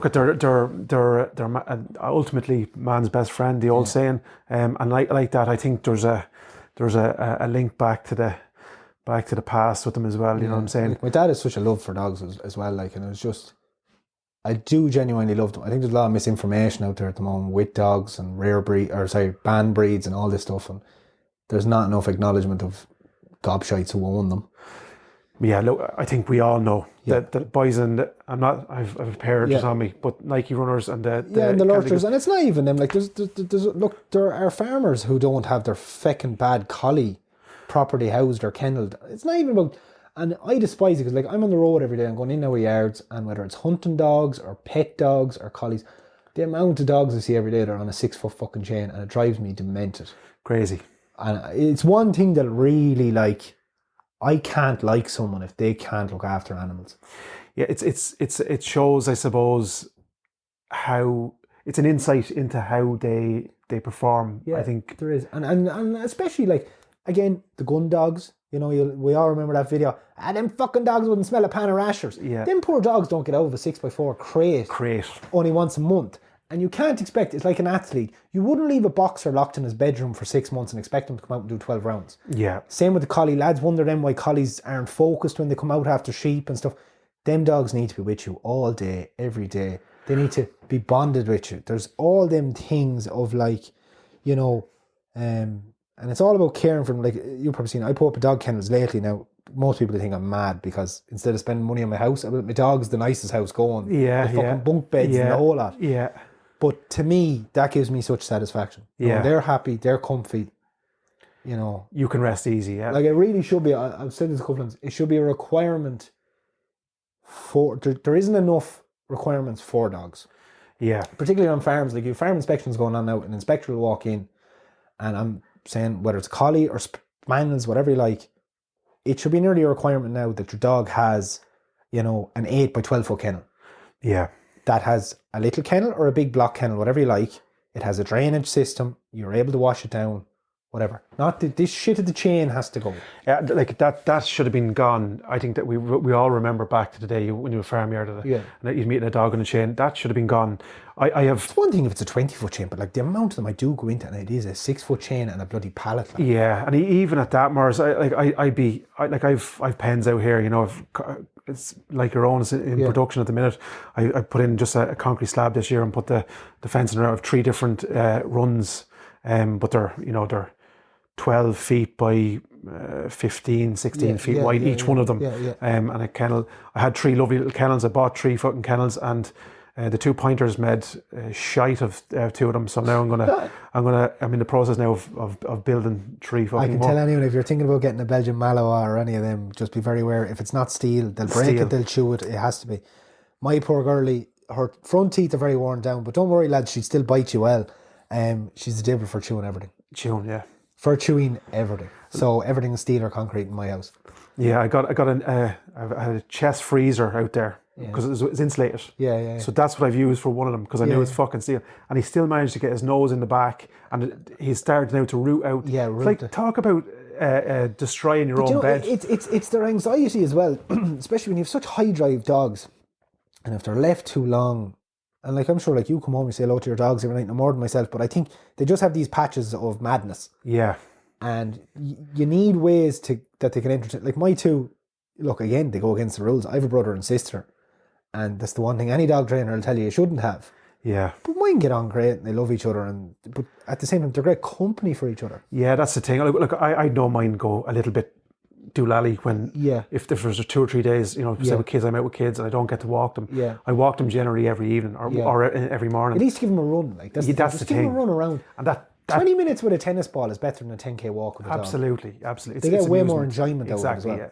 And I find as well, if I have a butchered a deer carcass, I'll throw in a couple of or half rack. Yeah, nice. And they'll fucking play around with it and chew it and so on and so forth. Have you a graw? I think we were talking about just before. Have you a graw for getting a gun, shooting? Oh, absolutely. Like I wouldn't mind. I got the forms there a couple of months ago and I was all business. And then a couple of bills come in, you're like, fuck, I don't really need the money for a gun. I know. To me, it is a luxury. Yeah, because you don't necessarily need it. I don't need it. That's the bottom line. And the chances are I'm not going to really use it at the moment. Yeah. Right? I believe it is our right to have one. And I think we should have one. And that makes some people uncomfortable. But at the bottom line of the day, there's a lot of gun owners in Ireland don't hunt. Yeah. And I'm not saying that's a reason I have one or I'd want one. It's not. Whether or not I'm allowed to get one could be a different thing. There's a lot of questions around. No, this is serious. Even my local guards did this to me one day. He goes, Maurice, I don't know how they're going to approve you. Yeah. Because of some of my past actions and whatnot in recent years. Like I was approved for one before and all that. And I done my test and like it was sound. I used to use it and whatever. I didn't have it then because I was doing so much moving around and all that kind of thing. It doesn't suit. Because obviously we're not as free here as other countries. Yes, other countries, yeah. But anyway, I don't have one now, but I would like to get one. Funny what takes my fancy, I'd love a pump action. Okay.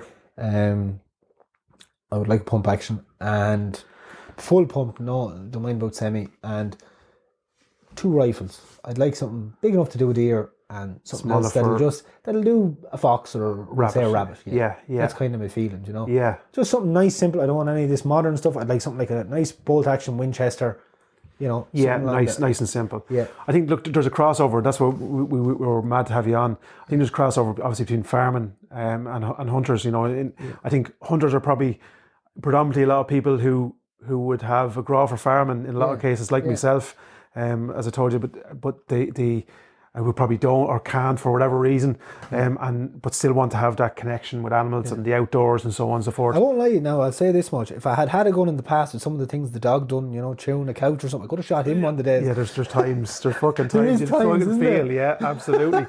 even my own dogs, when you're out with them and you're trying to get them to do what you want them to do, and you're fucking, I'm nearly fucking quick at raising the pheasant myself sometimes. But anyway, look, I think that's when it does come off. Last Thursday was one of them days. When it does come off, you kind of. That's what it's for. That's the that little moment there, Yeah, then you're back to tearing your fucking hair out again. Yeah. But there's definitely a connection. Obviously, we rely on you guys as well. There's permission and everything, and the likes of the hunt you spoke about, the hunt and so on and so forth. A huge reliance on farmers. And obviously, when I was talking actually about the dog breeds and so on, I was talking about actually town dwellers who had the big fucking... Yeah, well, sure, there want to be roadmen with their big pit bull or staff. And unfortunately, I was just talking to a girl this evening there, Shauna, who owns Irish Farmers Counter. She's a staff, a lovely, the blue type ones? Yeah. That bluey grey, lovely kind of velvet look to them. And she said, Maurice, she's afraid of everyone. Yeah. And I was like, a lot of them are. That's the thing, they're actually quite a shy kind of a dog, and they're quite a timid dog. But that's why then, because they've a bunch of lads standing around them and agitating them and whatever, the dog is reacting out of fear a lot of the time. Yeah. Not whereas mine would react to your behaviour and they are going to be aggressive. The other dog is acting because it's afraid. Yeah, and on the other side of that then as well, you have, when we rightly said there's lads who want them to be aggressive because they want the aggressive dog, and they're hitting on the nose, they're trying agitating, and like that's when it comes out. I think, look, it's no coincidence, obviously, like them dogs were owned for years and no issues. There's no issue. And now all of a sudden you see, why are they making such a big push on it, right? Let's go a little bit conspiracy on it. If somebody said to you in the morning that I shouldn't have my dogs, is that the state saying that those dogs are dangerous, or they just want to be able to freely come into my house and do something to me that I won't have them dogs? Yeah. Because there's a lot of great dog owners. Yeah. And some of the best of us, I know loads of people who would be big into the personal protection dogs, and they would have real dogs now. I mean, serious dogs, powerful dogs, You know, there was a dog there I used to do a bit of training with. He was a Belgian Malinois. Like, I still have scars and marks from him through one of the heaviest bite suits you'll get. Like, that dog's pressure is unreal. He burst my bicep one day. Fucking hell. But like, that dog is plane travel safe. He can sit on a plane with no muzzle. And he won't, in fairness to him, he won't do anything bar he's told her unless you made a serious act of aggression towards his owner. Yeah. But, you know, is it that the state don't want people, again, having that element of protection in their own home? Yeah, look, that probably transpires then to gun ownership just the same. And it's interesting to note, why isn't there this is the most logical thing that any country should do, and every dog person talks about. Why isn't there just a set thing? You managed to make all these people walk around with muzzles on for almost 3 years like gobshites, right? Why aren't dogs forcibly muzzled in public? Any dog, I don't care if it's a Bichon Frise, a fucking Shih Tzu, a Doberman, a Rottweiler, a Pitbull. Don't mind banning a breed, enforce controlling the breed. Leads, there should be no, I'm a big thing of this as well, no dog should be off lead in public. I don't care about the dog park, I don't care about anything. It should be leads, e-collars and fucking muzzles. Yeah. And if there's still altercations after that, that is just hard luck. Yeah. There's no excuse in this day and age for people to get bit randomly in a park or in public. And parents, will you fucking take control of your kids and tell them stop going up trying to kiss a fucking Rottweiler? Yeah, it's not a cuddly toy. Yeah, it's not. That's the thing. I think, look, that's probably an offshoot of Disney and all that kind of stuff. We're kind of, you were saying that they're desensitized and so on. And it's not. Dogs they have generally a purpose, be it a guard dog, be it a farm dog, be it a hunting dog. It's not generally, even my dogs out there will not, I could guarantee they would not touch a hair on somebody's head. But if I go down my lane here, there's nobody down the end of the lane. But I always carry a lead with me. Yeah. Because if on the off chance that there's somebody there, the lead goes straight on the dog because that person could be afraid of them. Yeah. Do you know what I'm saying? And I've been amazed. Like I'd have, when I used to do a lot of socialising in town with my dogs and stuff, like I would have do not pet down the side of the dog's chest. And people would still reach for the dog. A dog with a muzzle on him, a big jacket saying do not pet, and they still reach. And I'd like, can you fucking read? Would you touch my child like that? Yeah. Just back off. Just, you can't, you know. It's more a people problem than a dog problem. It's a person problem, you know. Now, on saying that, would I own one of them bigger breeds if I had young kids and so on and so forth? I don't think I would, Maurice, you know. But see, here's my thing to that, right? I know people who own the dogs I have. They own bigger dogs, worse dogs, whatever. I grew up around dogs. I know how my dad reared us to be with a dog. Yeah. Now, the dog would never get hit in our house. We'd get hit. Yeah. So if I went over to the dog's bed and I went to lean down, my father would have no problem coming up and clipping me in the back of the head. Don't lean down at the fucking dog. Yeah. Sit on the chair. If he wants you, he'll come to you. And that's how we were raised. But see, people are not. They're not in tune that way. Yeah, exactly. They're not taught that way. And this thing of letting dogs up on your face, and especially with children, it's just, I see so many videos online and they're people you know, and you're like, I thought you were smart, but then I see you doing this with your 6-month-old infant, and I'm like, what are you doing? Like, I've often seen, like my mum and dad have a small little dog, you know, house dog, whatever, you know, it is now. But like even my own, she's only 18 months and she goes up and like I'm always wary of her because like I don't want her near her because she could pin and he could just react. Yeah, you know, it's not the dog's fault. It's not. No, it's not. He's only saying, "Fucking get off me toe or my leg or fucking," you know. Because even like, you know, I would have friends over to the house and stuff like that, and I want to acclimatise my dogs to people I like. Yeah. But they always do it with muzzles on. Yeah.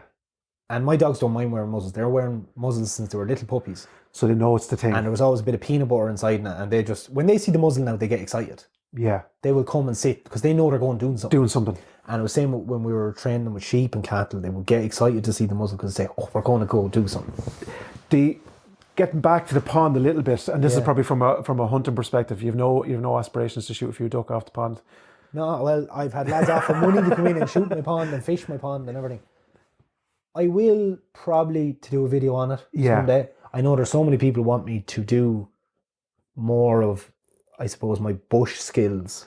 Yeah, that I can do. I've done a lot of survival type stuff and stayed in all sorts of conditions. I love that kind of stuff. You love the hardship. Yeah, like Ray Mears, Bear Grylls, Survivor, all them things were my thing when I was growing up. That was your thing.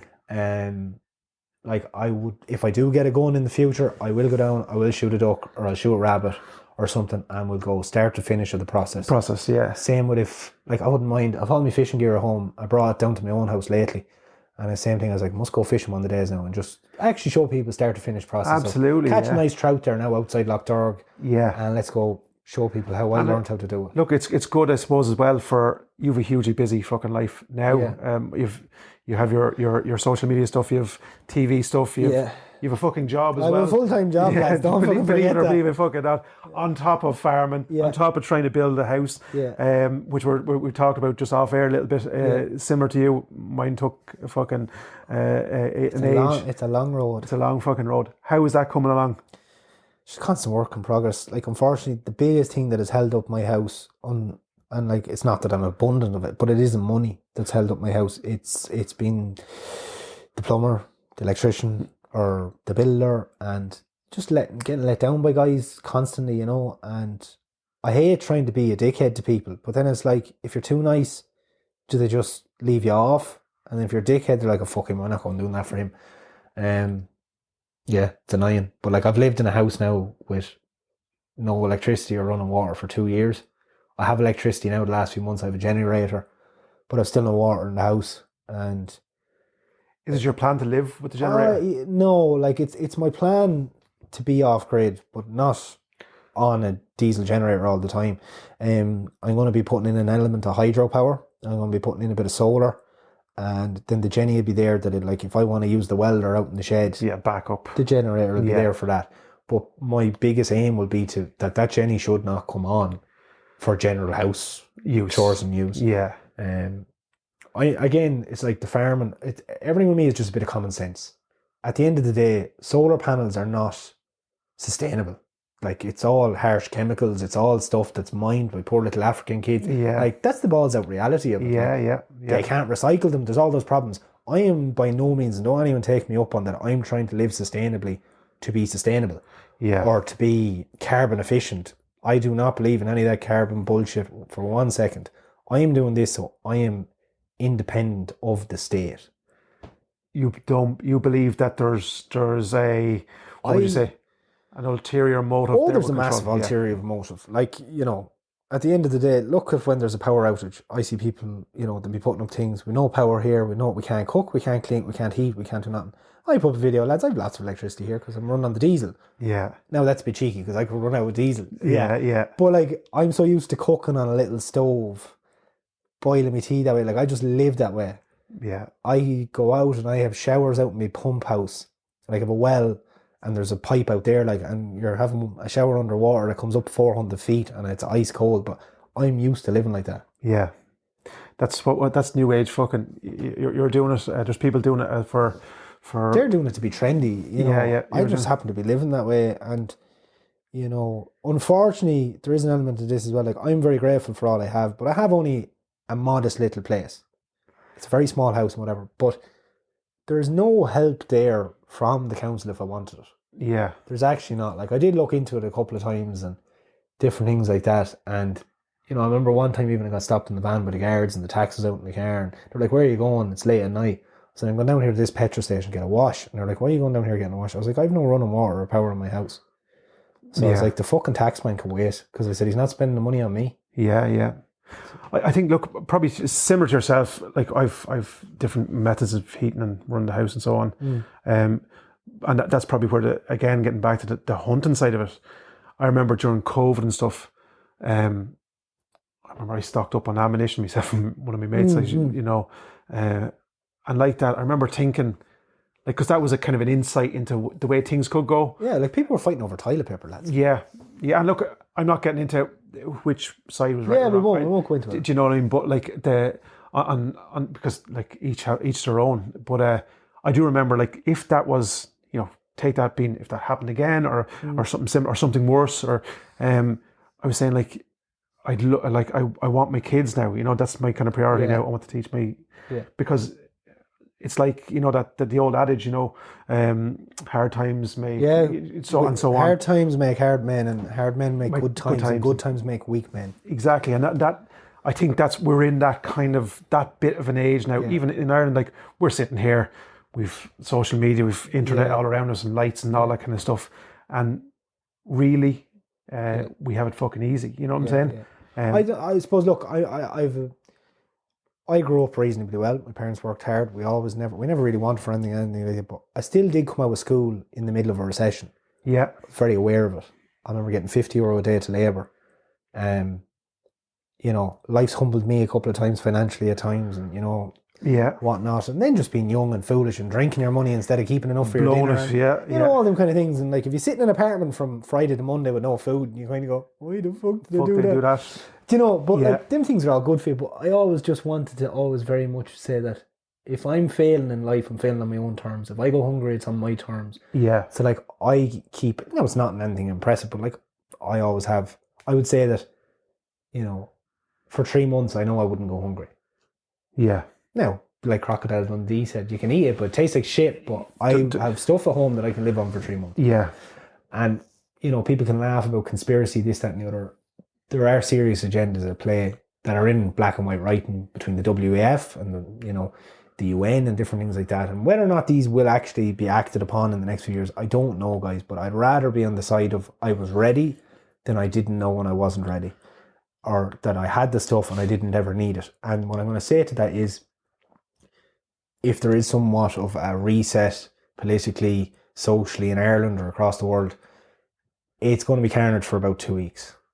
Realistically, it's going to be carnage. And what's going to happen is in order to introduce social credit scores and bits and bobs like that, you know, you're going to get tied down that you'll have to comply for certain things in order to get food, get diesel, get things like that. And if you can outlast that and the world then settles into a bit of a new rhythm, I think you'll be all right. Look, that I think, did you guys touch on that with China? Oh yeah, so China, since 2017 in China, a social credit score system has been in place. So the way that works is now, and hunting guys should listen to this, because like, it's all well and good saying you have a gun, but if you have no fucking ammunition, it's as good as going out with your flute in your hand, like. Yeah. So I hope you all are getting very good with your arrows and your slingshots, because that's what I'm well trained in. I fucking promise you that. The Black Widow. Black Widow. Yeah. The Black Widow and a good compound bow.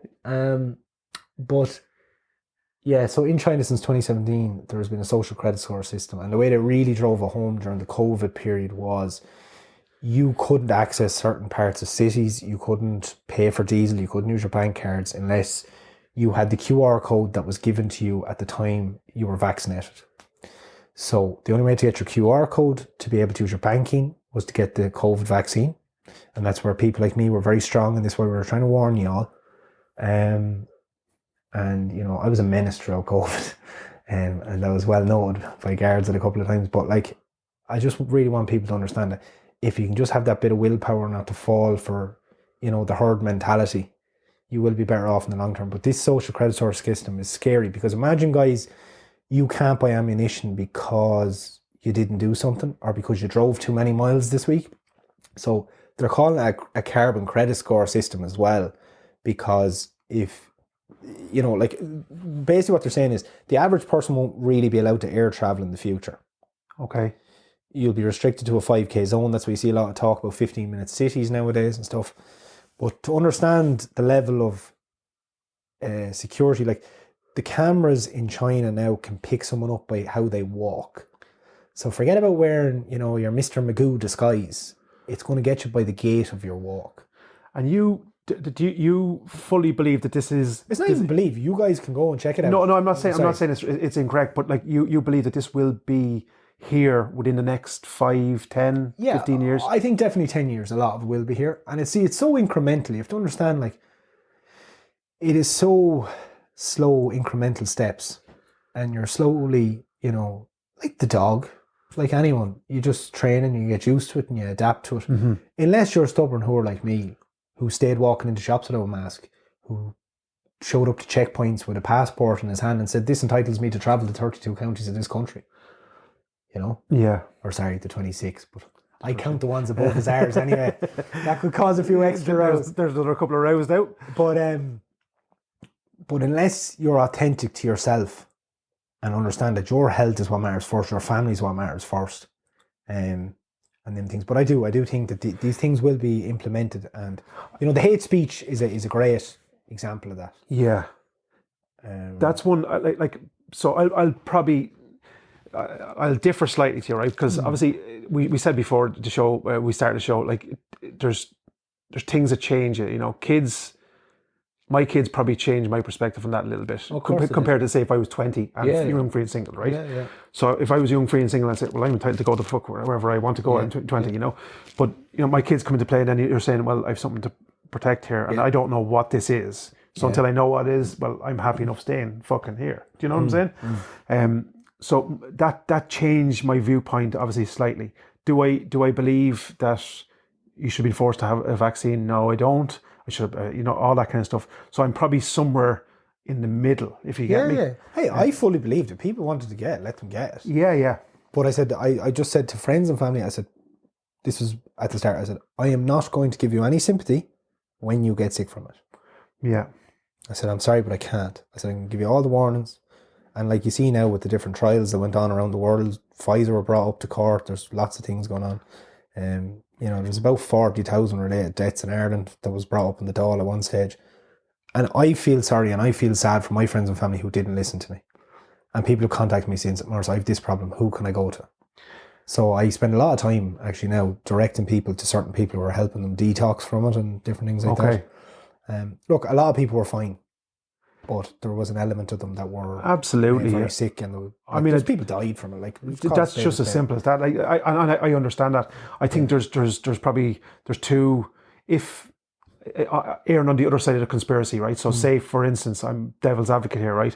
That what you're saying there, it's not a kind of a conspiracy. I'm just for 1 second play it out.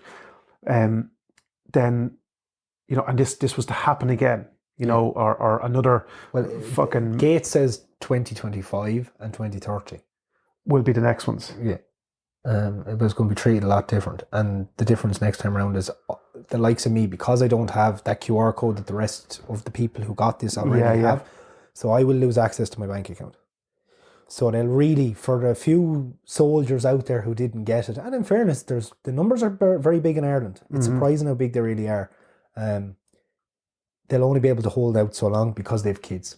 So you'll be emotionally manipulated in another sense, because if your kids are crying for food, fuck me, you'd swallow a bullet for them, right? Yeah. So this is what I'm saying to people. Go into Tesco's coming up to Christmas, go into wherever you want. And imagine if you just had 200 tins of beans, 200 tins of Irish stew, 200 tins of this, right? And you can get all that stuff now at right good money if you go to Musgraves and places like that. And if you never fucking use it, look at it like money you drank away. Yeah. But I promise you it'll keep a very long time, and would it be very nice to be able to say to yourself, if there was a problem for a week or something, we don't need to leave the house. We have a gas cooker here, and we can do whatever we need to do.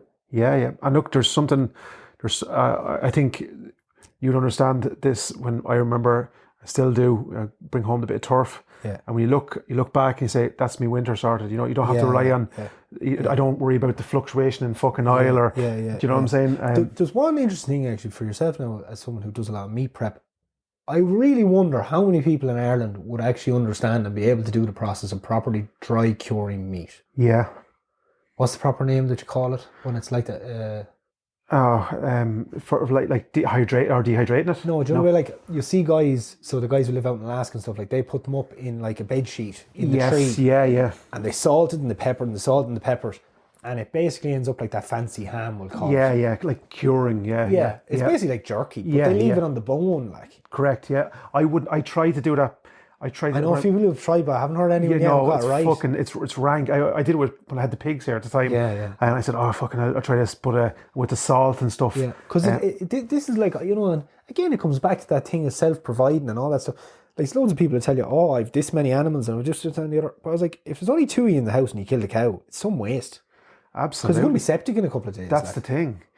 That's why chickens are the best fucking thing going. Yeah. They really are. They're a walking meal, aren't they? You know. Yeah, they are. Like, you know. So. Funny enough, they talking about hunting. I think it was the Alone series. I listened to one of the guys there who was dropped. I think you were 3 or 4 different lads dropped in the middle of nowhere, but you didn't know where the other person gave up. Yeah. So you had to stay as long as you felt comfortable to win $1 million or whatever it was. But there was one dude there, and he was saying he lived predominantly off rabbits. He loads of rabbits snared. He was but he was losing weight at a rate of knots because he was eating. There's no fat in the fucking rabbit. And it's full of protein. Yeah. And protein actually requires energy to fucking break down. To break down, So the poor Same with deer, guys. Same with deer. Very little fat. Yeah. No fat nearly and very high in protein. So behind the eyeballs, that's where you get the drawn looking, lovely, gaunt looking. Yeah, it's like bread soda, and you get a little bit of the brain. Obviously, there's a little bit in there. So, and there's little pieces that you get. Surviving is not easy when it really comes down to it. There's a lot of bullshitters out there telling you they'll survive this and survive that. Fucking very difficult, lads. Man. And I said it with the 3 books on their podcast, Dead Hedgehogs. Like, I was like, it's all been good. Everyone saying I'd survive this and I'd survive that. I'm someone who knows about survival. You're someone who knows a bit about survival. Whatever. We all know a bit. If you're hunting and you're farming, but when it really comes down to it, I know myself. After a week, I'd be like, oh fuck, yeah, because there's nothing to eat in this country unless you can kill it. There is nothing to eat because your only food source is animals. That's it. That's the reality. You can talk about fucking nettles and blackberries and hazelnuts all you like, but the bottom line, in the month of December as we are now, unless you can catch an animal or a fish, you're not going to eat. If you're a vegetarian, you're fucking dead. You're fucked. Yeah. You might as well hand yourself over, we'll cook you. And we all know that the countryside, the countryside is not as abundant as it once was. No. It's just not. Like, you'll walk a damn long way now up around my country to find a pheasant. Yeah, that's the thing.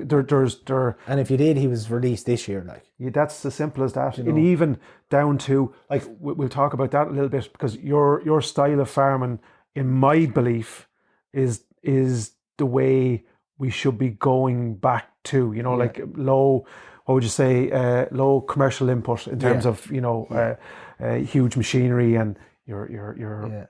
I don't think you like the word regenerative, do you? I do and I don't. Like I like regenerative, but I just don't like the way the Americans talk about it, as in like they reinvented the wheel. Yeah, it's fucking tradition. It's just normal Irish farming, really, is what they're talking about. Yeah, it's like the bottle recycling thing. Yeah, we fucking had that 30 years ago with the milk bottles, man. And now we're all patting ourselves about, it's a great scheme. Yeah, we had it, we got fucking rid of it, and now we're bringing it back with plastic. We should be doing that with glass bottles. But anyway, that style of farming, the more traditional style of farming, would that be fair to say? Yeah. And obviously that's working. If you look at your farm, it's fucking alive. Oh, it is. It's alive. Yeah. And that's not a... And the thing is, I'm not leaving meadows, like. No. Do you know, like, I have a very small amount of forestry. It's kind of mixed woodland at the far side of the riverbank. I have around the pond. And I think I have done more than sacrificed enough ground space for the size of my farm. Yeah. And I think we're gone too far to be, having meadows and stuff like this on farms. I don't think that's going to be saved. Yeah. I don't think the partridge is going to be saved in that sense. I think it's more of a case that we need guys to be just, of their own accord, setting aside X amount. Small bits of portions of land. Small portions in sensible places. Like, I hate this. Like, I was driving along a dual carriageway the other day. I seen a spot. It was definitely for the hen harrier project, or it was for some project that farmer was getting paid for.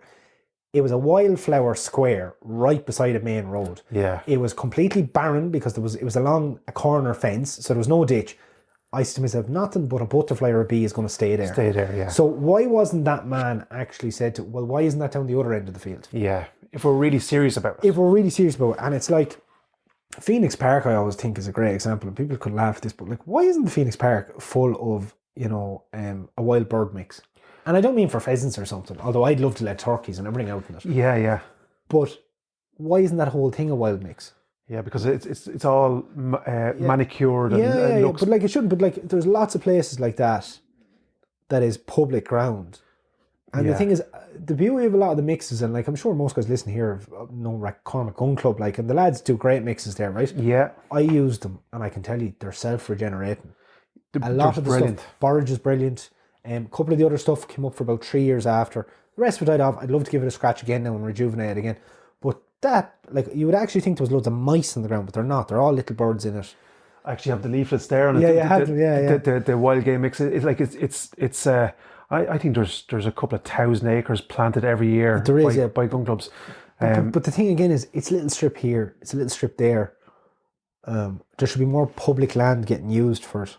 And there should be more like incentives. Like if we really are, like, we're obviously after getting rid of the Green Party, right? This fucking week. I'd like to say my hoodie's attributed to getting rid of them. There you go. And similar to that, like it's and we're getting a little bit of stick there online ourselves there from celebrating a little bit. But anyway, look, for whatever reason, there, and I think it's probably a missed opportunity because really, if you strip it all back down, right, and I know you just probably won't sit right, but we are probably green, real green. We are do you real know what I'm saying? This is. Hey, I fully agree with it. At the end of the day, I am more Green Party than Eamon Ryan was. Absolutely, yeah. Like, I would love nothing better than to really focus and spend money on our national parks and things like that, but spend money that works. Yeah. Let's actually plant some beneficial plants, bushes, trees. Let's put in animals that will benefit it. Why don't we have fucking elk here? Why don't we have wolves here? Why don't we have bison here? Why don't we have wild turkeys here? I'm going to say this. I had wild turkeys living on the island of the pond for about 2 years. Yeah. And they loved it out there. Brilliant. A lovely big stag out there. And they were proper American ones. They weren't just a standard bronzer. Like, these boys could fly. Like, lovely. But they loved living out on the pond, you know? Yeah. Now, they got into a spat with the swan there a couple of times, so then I took them off it. But they're not there anymore. they're not on the island at the moment, but I will put them out there again. Yeah. I was just waiting to find some. Good stuff. Because I don't want to just throw some old fat bronzer out there that doesn't want to do it. Doesn't want to do anything, yeah. But it's nothing better. You go down to your pond and see a big stag turkey and he doing his dance and letting out the big brrr. Do you know the big fucking... One of the lads actually had a couple up here and they were fucking mad. There's a couple of... I know of 2 locations where they are wild in the forest and I can't divulge them. One thing I love about the Long Acre page, people send me so many things. I'd say that. Like, the amount of times I've got videos of boar, right? And black pigs out in forests. Brilliant. White foxes, I've been sent photos of all sorts of mad creatures. That would be the dream. We went abroad to do the wild and boars. I'm not about invasive species, but like, I know, lads, the boar and the pigs have a place. Yeah, they were there. They were here. And I'd complain, and I'd be kind of pally with them on and off. Like Shane McAuliffe that time made a big fucking deal about the boar down in Kerry. That was ridiculous. They should have never been shot. That place is barren, like down in that place. Do you know? Let them out. Let them. And they probably would have done more for biodiversity down there than they would. And like, you know, McAuliffe is a big promoter of biodiversity and hen harrier projects. And I'm not knocking Shane. We'd often agree on a lot of things, but we'll disagree on many things too. Yeah. You know, but he made a big deal at that time getting that boar shot. But he's an Irish pig farmer, and he's very much on trend with all the vaccination programs and heavily chemicalizing your food product. And Shane, if you ever get to listen to this, because somebody might tell you I was on about it, you know what I'm on about, and I don't hate you for it. And I think we can meet in the middle with common sense. But you shouldn't have fucking got the boar shot, like. Yeah, it would be really cool. I think from and I know that there's obviously they have to be controlled the same way as the deer. Absolutely. Actually, they have to be controlled heavier than the deer, because these deers only have 1 fawn. Yeah. You know, them little whores are having 8. Yeah. Piglets, like, you know. That's it. But they can be controlled. Like, this is the thing. It would be cool. And like there is, as you rightly said, there's barren areas which need a bit of scrubbing up and they would bring that. And again, like, I would have known about, like, I'd love if you were in one of those positions like Eamon Ryan. I mean, you have that abundance of money to do things like it's like the people, like the amount of sheep farmers talking shite about the wolves, like, oh, the wolves will eat my sheep. If you got wolves and you let them into a 50, let's say we just fenced a 50-acre forest, and we put in a little pack of wolves, and we put in some deer, and we'll cover the deer in honey, smother them in honey, and we'll cover the sheep in the same stuff that your nanny used to dip your fingernails in to stop you biting them, right? Something that would taint the wool. Yeah. The pack train the pups not to touch sheep or cattle and focus on the deer. Would you reckon? It's exactly what they done in Yellowstone. Yeah. In Yellowstone, they worked on something similar, that they tainted calves and put jackets on them and different things for the original pack that were released. And they trained. So now, for the most part, the wolves do not touch calves. And look, if that was personally the wolves thing, right? I think the island is. Lads, I won't lie. I'd fucking steal one of them and keep them at home. Would you? Yeah. Oh, geez, yeah. I would. They're lovely to look at. Yeah. And the idea of it is. And of course, Killian's above in Donegal now with them, with the bears and everything. Yeah, yeah. Oh, fucking cut down the fence. Let them out. It'd be savage, I suppose. Again, from the hunting perspective, it would feed into fantastic fucking, because they would obviously have to be controlled as well. Yeah. But like, I seen all them kind of things wild when I was in Canada. I'd say it's like I went savage out out there. across Banff and like I was as close as you'd ever want to be to a bloody wild bear. I got too close. There's a great photo of me with some elk, and I remember a park ranger pulling up alongside. Man, what the fuck are you doing? I was like, sorry, I'm a farmer. I know I'm not. You know what you're at, yeah. And he goes, we got a guy in the hospital in Banff. He's missing half his innards because of one of these guys. Like, and it was a great big elk stag, and I went right up to him. Like, man, like they're so powerful. Look, I've never had the privilege of getting close to them. Unreal. But we've had a few guys. Moose as well. Now, elk are big, and you go, whoa, elk is big, and then you see an actual moose, and you're like, fuck, it's as big as a camel. They're unfucking. I seen Adam Grenda had one on, and the span on the fucking antlers is just. Guys, you know we'd have the best crack ever shooting is raccoons. Right, I love them. They're so cute. Like I have videos of me feeding raccoons in my back garden in Vancouver. Right, I was used to be feeding them Cheerios. I had a full little family of them, and I have a family of skunks as well. Fuck, what were they like? And the skunks were gas, like they don't pass any remarks to me. I remember them coming into the house one night, and there was all those ructions. And they do this, they fucking stick. Oh no, they do. If they do mark, they like it's like a pile of burning tires. Oh, it's god awful. But for the most part, like so, the kids, the little babies, they can't spray till they're a certain age. So you're sound, like you can touch them, you can do whatever. Mammy won't really pass near marks, like anything really. Like they're curious about you, and as long as I always say, like I'd have a draw with animals. Animals don't ever fear me. I reckon I could pet a fucking tiger. Yeah, it's in you. Yeah, it's just in you. The raccoons, there was coyotes. Didn't get to see is a lynx or bobcat. I forget which exactly was there, but seen the bears, seen everything. How long did you live there for? It was only about 6-7 months. But like we used to go out like to the back arse beyond, and like there's one of my mates out there now, Owen, like, and he just sends me photos. He's not an online guy at all. He just sends me photos on WhatsApp of him 20 foot from bears. Fuck. And he just goes out hiking on his own, wouldn't bring a backpack, a water bottle, nothing. This lad walks around in Snickers work pants and a wife beater on. And he just lives life. Do you know what I mean? That's the dream, man. His dreams get over there. Like that's we've obviously like that is the mecca for fucking hunting and so on and so forth, or for wildlife in general. Like I mean, you've just incredible. Its own. I remember seeing there's a place in Vancouver they have Stanley Park. So there's a big like aquarium place there. Obviously, you can go and see all the different dolphins, whatever you like. But the actual park there is our version of the Phoenix Park. And like in the lake there, like I used to just go down, take walks on Sundays and whatever, and you'd see, beavers like in action, like up close. You'd see a beaver hacking down a tree that you and me had struggled to get the chainsaw through. Fucking hell. And he's just he's gnawing away, it, loving it. Like, yeah, like that's big. Like there's lads, beaver hunting. There's fucking, and they're trapping. For the fishing guys, I caught a sturgeon out there. Geez, I must give that to you if you want it for a cover photo. That'd be savage, cool. Savage. So I caught a sturgeon that was about 5.5 foot long. Fuck. Probably up on, I'm trying to think what pounds it was at the time. I think it was definitely near 50, 60. I could be wrong on that, guys, so don't go crazy. Yeah. It was about 50. But a big motherfucker. But I'll tell you the funniest thing, I was just trying to catch like little bass, and I was in the Fraser River in Vancouver, and I used to get 2 buses down. So I had little strips of fish that I was putting on and I was casting. I didn't know what I was casting for. I had a Walmart rod. Now, I mean, it was like a little rod. A day fucking fishing, that's all you were doing. And you're talking like there was maybe 10, 12 pound line on it. And it was dozy. And there's all these logs floating down the river because that's the main logging river. So there's big barges of logs just left on their own. They just float on by big redwood cedars and all this thing. And I was down and I never forget it. I remember I was holding the rod and I just thought, I was looking at the reel and went, oh no. I'm in trouble here. Like a fish pike and they don't go that quick. I was like, whatever this is fucking big. And this thing jumped up out of the water in the middle of the river. And this river is probably a bit wider than the Shannon or the Liffey in places. Like it's really big. Wide. And it's really, where I was fishing, it's quite industrial. It was very busy. So I was thinking it was going to be a good little docking space for, small fishing. Just a bit of crack. Yeah.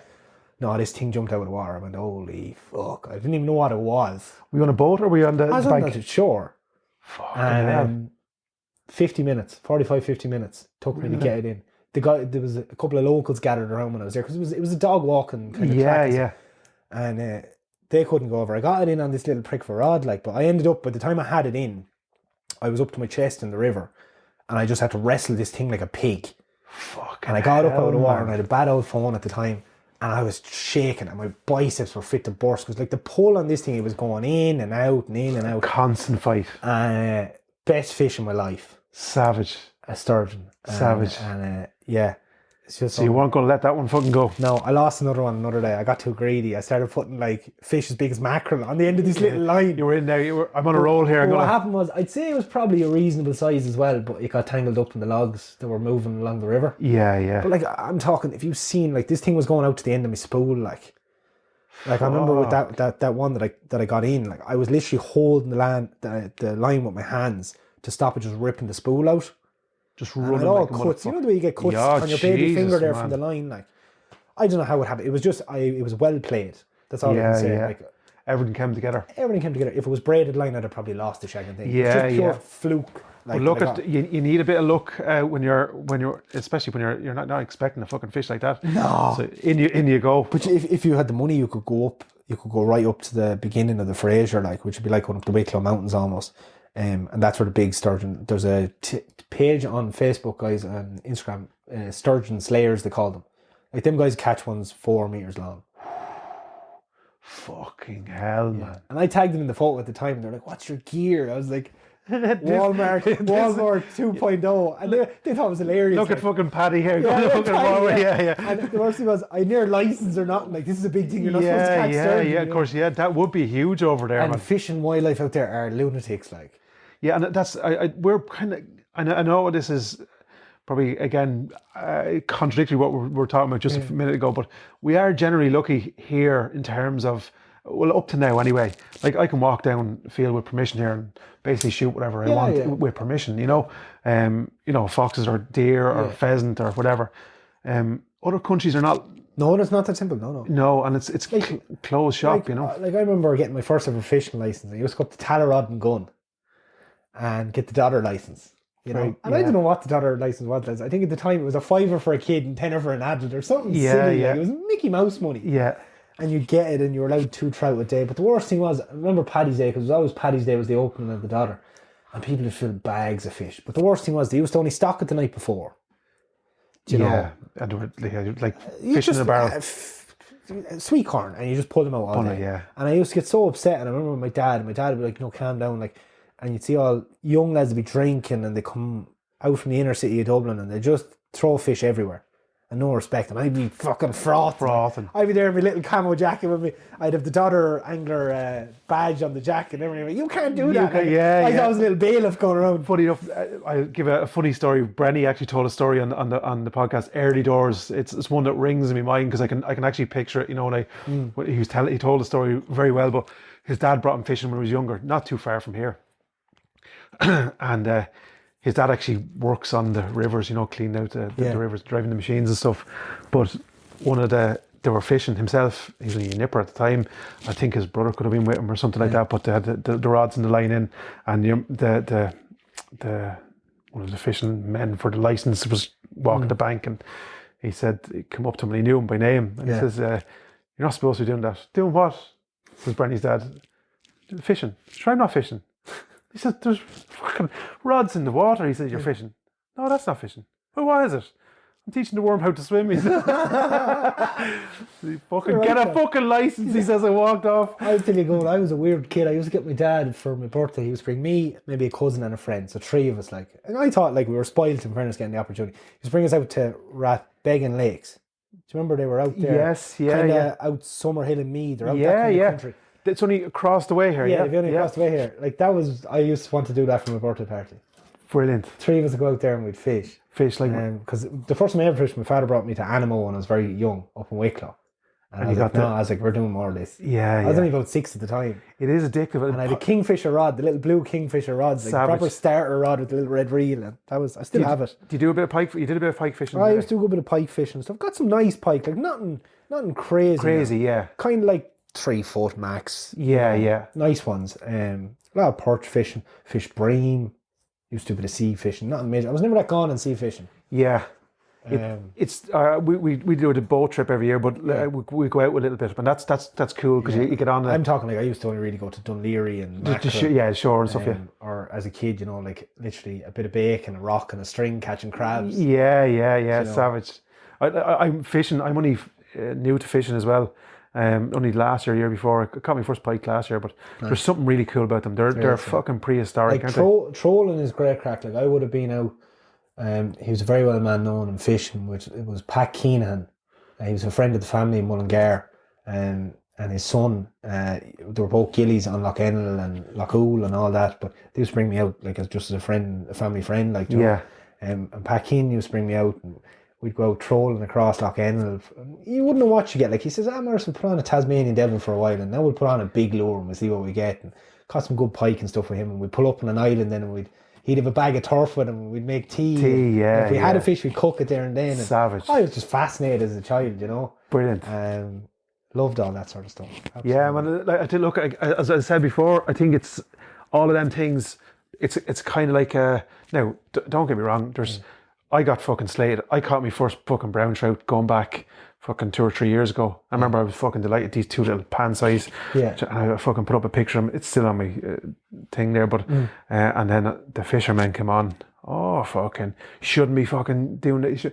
Man, 2 fish. This is my first 2 fucking fish. You know what I mean? Yeah. But they were absolutely fucking like there's. Oh, look, any of the communities, whatever you're into, if you're into cycling, if you're into dogs, if you're into shooting fish, there are so many know-alls in it. And at the end of the day, guide people rather than telling them they're wrong. Exactly. Offer somebody like I remember, like, you know, my dad wasn't big into fishing. My father would have fished when he was younger, but he just fished. He didn't know anything. He wasn't into it. He didn't understand a lot of it. If you asked him what a license was, he wouldn't know what you. But that with his rod and fish in the river. He'd say, like, that's a spinner, that's a lure, that's a hook. But like, he'd bring me up to old lads that used to be on the Dodder, and he said, would you mind showing him a few things and just show him what you're doing and just tell him? And like, I'd have fishing books there and I used to be reading them, and like, that's what encourages you. It's no different. Like, that man who used to bring me out in the lakes. I remember him shooting rabbit off the boat one day. Fucking hell. We were out fishing and he'd shotgun with us. It was just a perfect picture. We were up on a lake. I can't remember the name of it now, but it wasn't Ool or Ennell. It was more of a private type. It was a smaller lake and it was mostly just farms were all around. Yeah. But anyway, we just turned off the engine, drifted in by the reeds, and he shot 2 from the water. Fucking hell. And we cooked him that day. Deadly. And I was just like, I was like, he is Clint Eastwood to me. Like. And that's, them memories are fucking etched. Because like, they're the, like, you could on the 1st of November, my kids come with me on the first shoot and so on and so forth.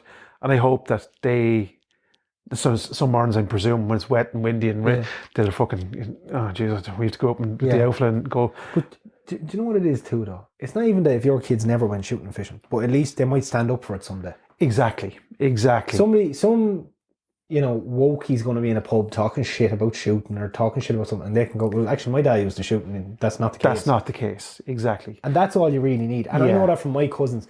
Like, a lot of my cousins, they would have come hang out in the farm, they would have done all them things, but they knew the reality of it. They understood the scene, whatever. They don't take any interest in it now. They're teachers, they're whatever.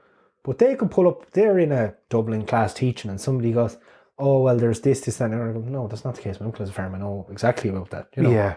I remember talking to some lad, similar what you're saying there. He said, will you come down and shoot a few foxes for me? And I said, yeah, grand. And I knew he was a mate I grew up with, like. And I said, do you mind if I shoot a few pheasants as well? Yeah. Well, she said, no, I don't want to shoot any pheasants. And I said, but if I don't shoot the foxes, you'll have no fucking pheasants. You know what I mean? The place was crawling with foxes. Yeah. And I said, you do know that our gun club releases most of them lovely pheasants that year. You know, so if there was nowhere to shoot them, then we'd stop fucking releasing them and you wouldn't see your lovely pheasant. I have a controversial argument. Why aren't we releasing pheasants in the spring? Why aren't we releasing pheasants in the spring? I think we should be doing later hatches, right? Yeah. Leave the estates to one side and they want to go out and butcher hundreds every day, that's fine. Why aren't we hatching later and releasing then in the spring? I think pheasants should be getting let out in March. Okay, and I think... As fully adult cocks or hens. Yeah, okay. I know a couple of guys who are doing it on a very small scale. Yeah. They're way more flighty, they're way more sketchy come September. They will be. We're trying... What we've done is we've our own breeding program now, right? So we're doing... So instead of releasing all cocks, it's nearly like a 50-50 split. It should be 50-50 though anyway. I think that's probably more important. Unfortunately, pheasant hen is so fucking useless, lads. I know, they're bad mothers, you know. They're unreal. And I used to have ornamental ones as well, and they were even worse. Yeah, as Shane O'Neill said, all a pheasant wants to do is fucking die, you know, that's from the time it's born. But I think probably, look, I know why it's not. Yeah, I know as well. Because lads wouldn't get a shot on the fucking 1st of November, you know. Yeah. You know, because literally it's very hard to, and we've such small pieces of ground now. Years ago, even our own gun club, I could walk from for fucking all day. I'd cross one farm into You another. wouldn't find one. Do you know, but like the thing is now I go into one farm. I have to bring the car now because the next piece of ground could be a fucking mile away. Yeah. Do you know what I'm saying? Yeah, I know, yeah. And you have... But you get obviously where I'm coming from, that like Understood. I think we're going to get way better chance of them hopefully breeding. Yeah. Hopefully being a better flighty bird that'll protect themselves. Yeah. You're giving them the, like, I have found a couple of pheasants now around the place that were released by different lads, and I've seen them, like as I said, I travel the road every day. Like I picked up a pheasant not that long ago, the poor cunt is starved. Yeah. That's... I got out with a van and picked him up. Yeah. You know, and he didn't last now, but like he actually was just hungry. Yeah. He wasn't sick now, he was hungry. Yeah. Yeah, and that's an issue too. I mean, there's very little for them. There's very little for them. Yeah. At this time of year, and they're so used to pecking at a feed, or even if you're ground feeding or whatever, they are quite domesticated even at the best efforts to keep them in a wild pen. In a wild thing, yeah. And I think our breeding program, we're actually pulling it back. We won't be that early, but we're starting to...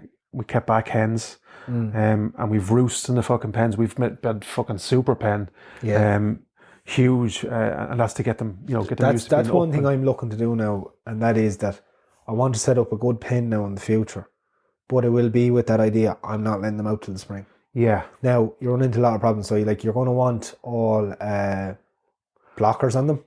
Yeah. You're going to want to clip their beak. You're going to want to do a few things like that, but. And shelter in the winter. That's the problem. Yeah, shelter. Like, like I do a half and half cover over it. I'd give them boxes, whatever. I can see. Wind is a big killer in the rain. Wind and rain, they don't like fucking confined. No. The problem with the pen is they get fucking wet in the winter, and then they've nowhere to fucking fly and dry off. No. So that's... in fairness, I done quite well with keeping them in. Like, I have kept them in over winter before. I've 2 reasonable sized chicken coops, right? Yeah. They're as big as this room, we'll say, right? And as I said, as long as you had the beak blockers on them and their beak was clipped, they got on, they didn't kill each other. Yeah. Now, I had reeves, they used to fucking thrash the hell out of each other. They were shocking to keep. They were aggressive little fuckers, aren't they? Yeah. I had Goldens as well, and I had all sorts of things. And then I sold them all one day because I said, I can't do this anymore. Yeah. I love them. The reeves are so beautiful. Oh, they're majestic, I actually go around. I know obviously it's legal to let them out, lads, but they are lovely. They are beautiful. And they are out around the country. I've seen a silver one somewhere lately. Yeah. Outside Burr. A lovely silver pheasant out the road. And I was like... Funny enough, I'd love to know the reeves, like how well they do. And I would presume they are do. out and around. Yeah. They are mixed with the... what is the name? The ringneck. The ringneck. They are mixed with the ringneck. You'll see them mixed with that French ringneck as well. They come out in a real nice brown, deep brown. But the problem is they will go out of their way to kill another pheasant. Yeah. That's the only issue with them. They'll live fine. I can say that from my own seeing experience. They live fine, not an issue with them. But they will come up to your yard to fight with your chickens. Yeah. They'll fight with the dog. They're aggressive fuckers, seemingly, yeah. Yeah. But yeah, look, that's, I presume... There's the winter storing, the collecting of the eggs earlier and trying to get them. Or are you talking about hatching the same time and then keeping them for a full year? I'd rather hatch them at the latest day possible. Yeah. If you could. Right? If you could hatch them at the latest day possible and then release them, as I said, I think 1st of March should be D-Day. And then there's a bit of life around the place at that stage, you understand me? Yeah, understood. Again, then the question will be, when do you shoot them? So if you shoot them standard season, but you're getting a mature pheasant in that season out in March. Yeah. But sorry, I'm saying that wrong. Really, it should be the end of March, or else close season a little bit earlier. Close the 1st of March. But what I'm saying is the following year. So look, okay, the first year, if that was implemented, you're not going to reap the rewards. You're not going to be, but the second year, you are going to reap the rewards because you're going to have a pheasant that's really not going to just walk up and stick his head up that barrel. Yeah. We're funny enough, we're finding this year, because obviously when we're breeding them ourselves, we're releasing them earlier because we have to move them on quicker. Yeah. So we're releasing them a lot quicker. I find ducks are so much better for getting wild. Oh man, that's and you think fucking to look at a duck, you say, oh, that's stupid fucker. They are not. They're not stupid. They're clever. I do a bit of clipping with mine.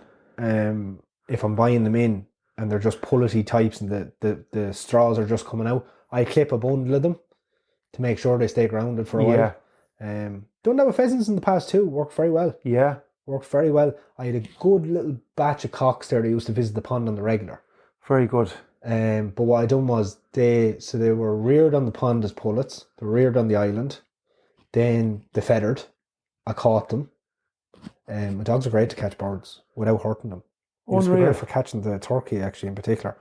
But I get the dog to catch them if I couldn't catch them, and we just give them a clipping, and then they'd stay on the island. But they got so accustomed to it when they could fly. Then they fly in, fly out, fly in, fly out. They come home and roast at night on the island. Brilliant. Got right in the habit of it, and then obviously, natural enough, a couple of lads probably shot a few of them. Maybe a mink got one. I don't know. Yeah. One guy was still knocking around for a good while there, but I haven't seen him in a long time. You know. Yeah, look, I had cable ties marking them. That's how I knew. Yeah. Of course, they don't have a huge lifespan either. No, they don't. No. So that's unfortunately, we need to keep the and I was talking to the older guys in our club, and they'd be saying like, oh, geez, years ago we could go out and you could put up 60 in a day. Yeah. Now you're lucky if you put up 2 or 3. It's like, it's not like that they're not breeding enough of them. Like a lot of these producers, like these lads are rearing 10,000. Like, it's huge business. But the thing is, the estates are killing thousands and thousands of them. Yeah. And I'm not knocking you lads out in your tweed shorts and whatever, but like, there should be something, I think, that if the estates are hypothetically, let's say a good estate does 8,000 birds, right? I don't know, is that a real figure or not? Yeah, there would be. But like, there should be an equal thing that they have to let off another 8,000 into the locality. Or not that specific locality, but they have to drop them in certain localities.